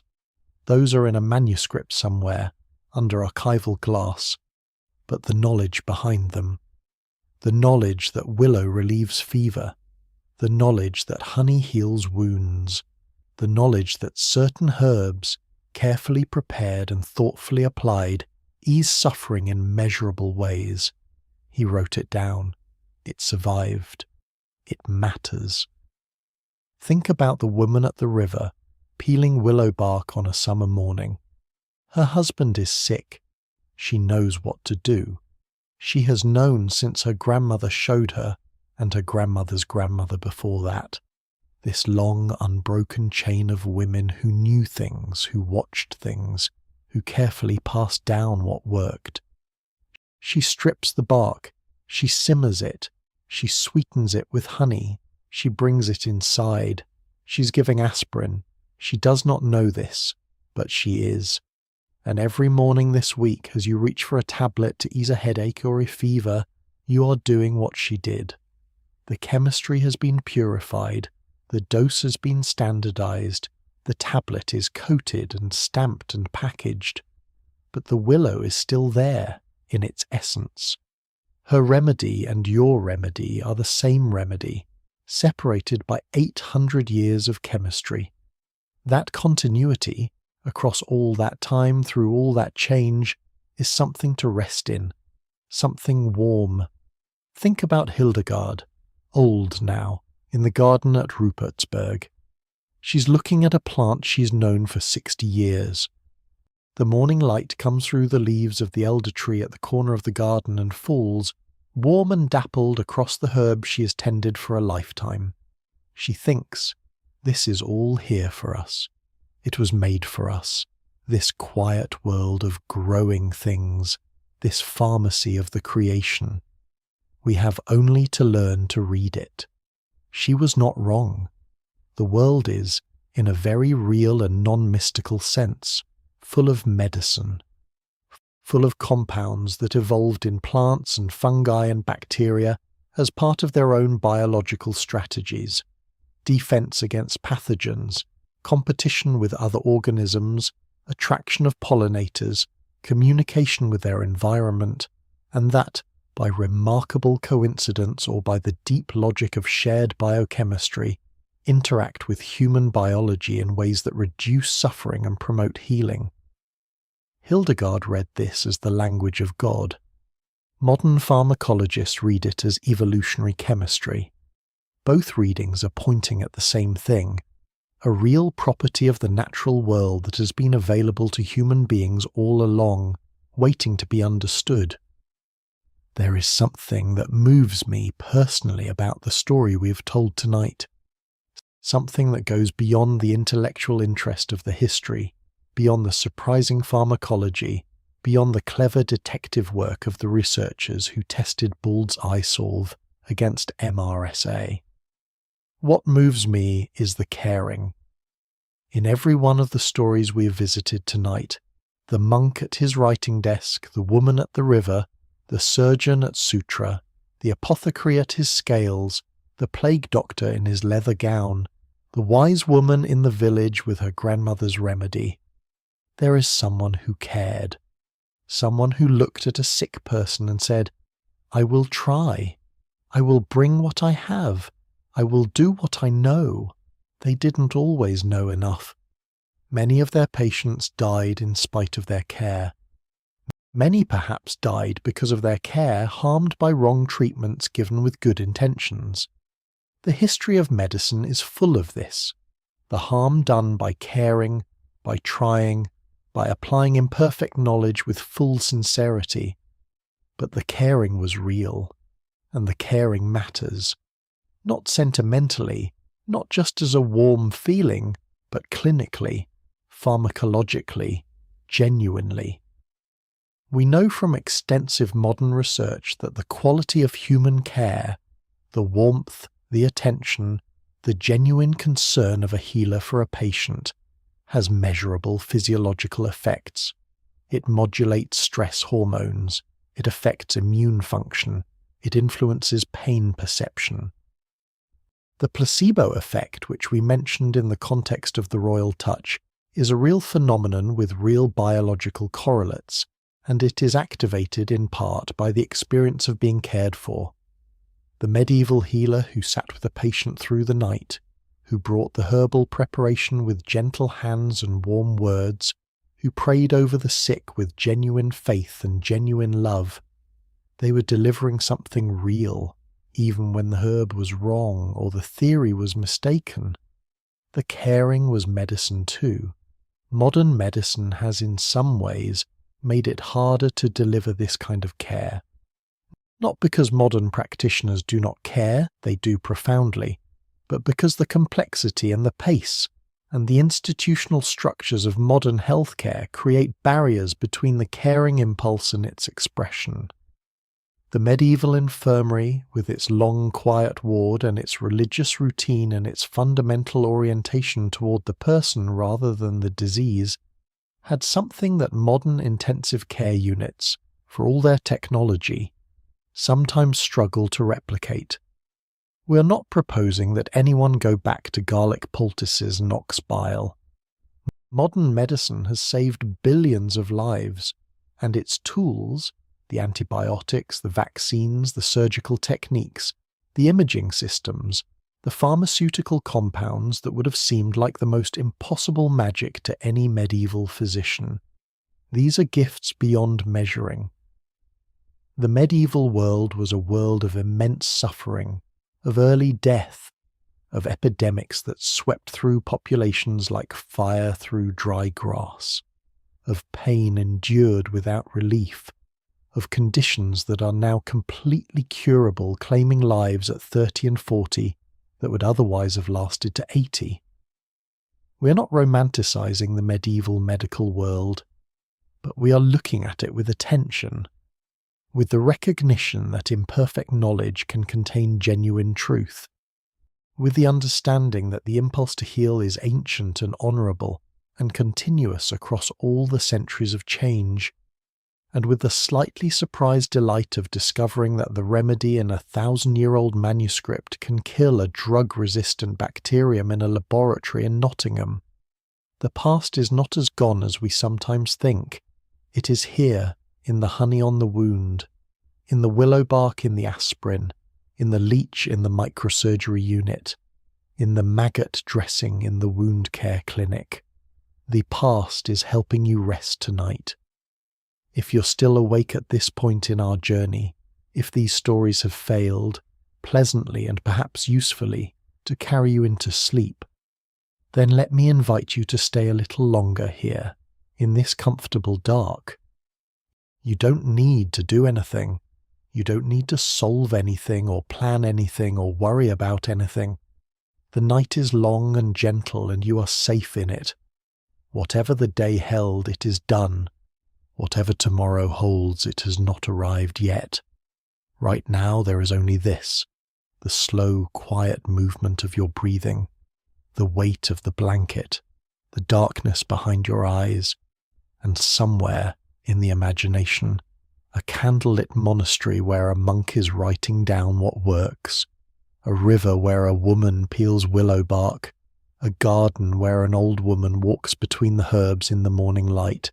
They are all still there, all still tending, all still trying. Let their quiet caring carry you now. Let it carry you all the way down.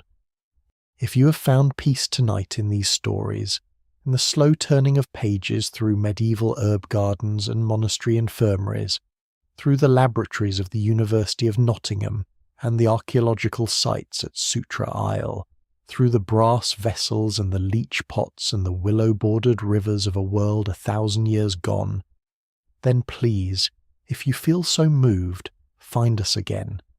The channel will be here, in the quiet hours, waiting with more stories of the strange and the ancient and the surprisingly true. History from across the centuries told slowly and gently and with care, for the hours when sleep is what you need most, and your mind reaches for something calm and interesting and far away. Subscribe if you can. Share us with a friend who cannot sleep. Tell someone who lies awake at 3 a.m. staring at the ceiling that there is a place they can go where the stories are long and slow and always interesting. We will be here.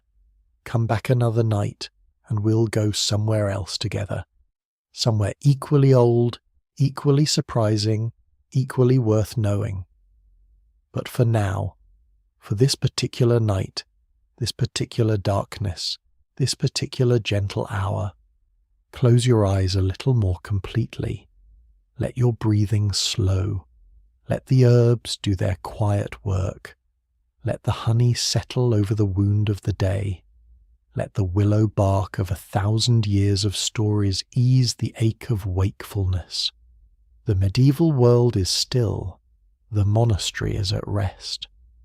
Brother Anselm has set down his quill and folded his hands. The candles have burned low. The garden is dark and fragrant under the stars, and Hildegard is sleeping finally, her long life's work set aside for the night. Her hands, which have tended so many herbs and touched so many patients and written so many words, are still. And you here, in this soft and comfortable darkness, you are healing too. You are always healing. Rest now. Good night.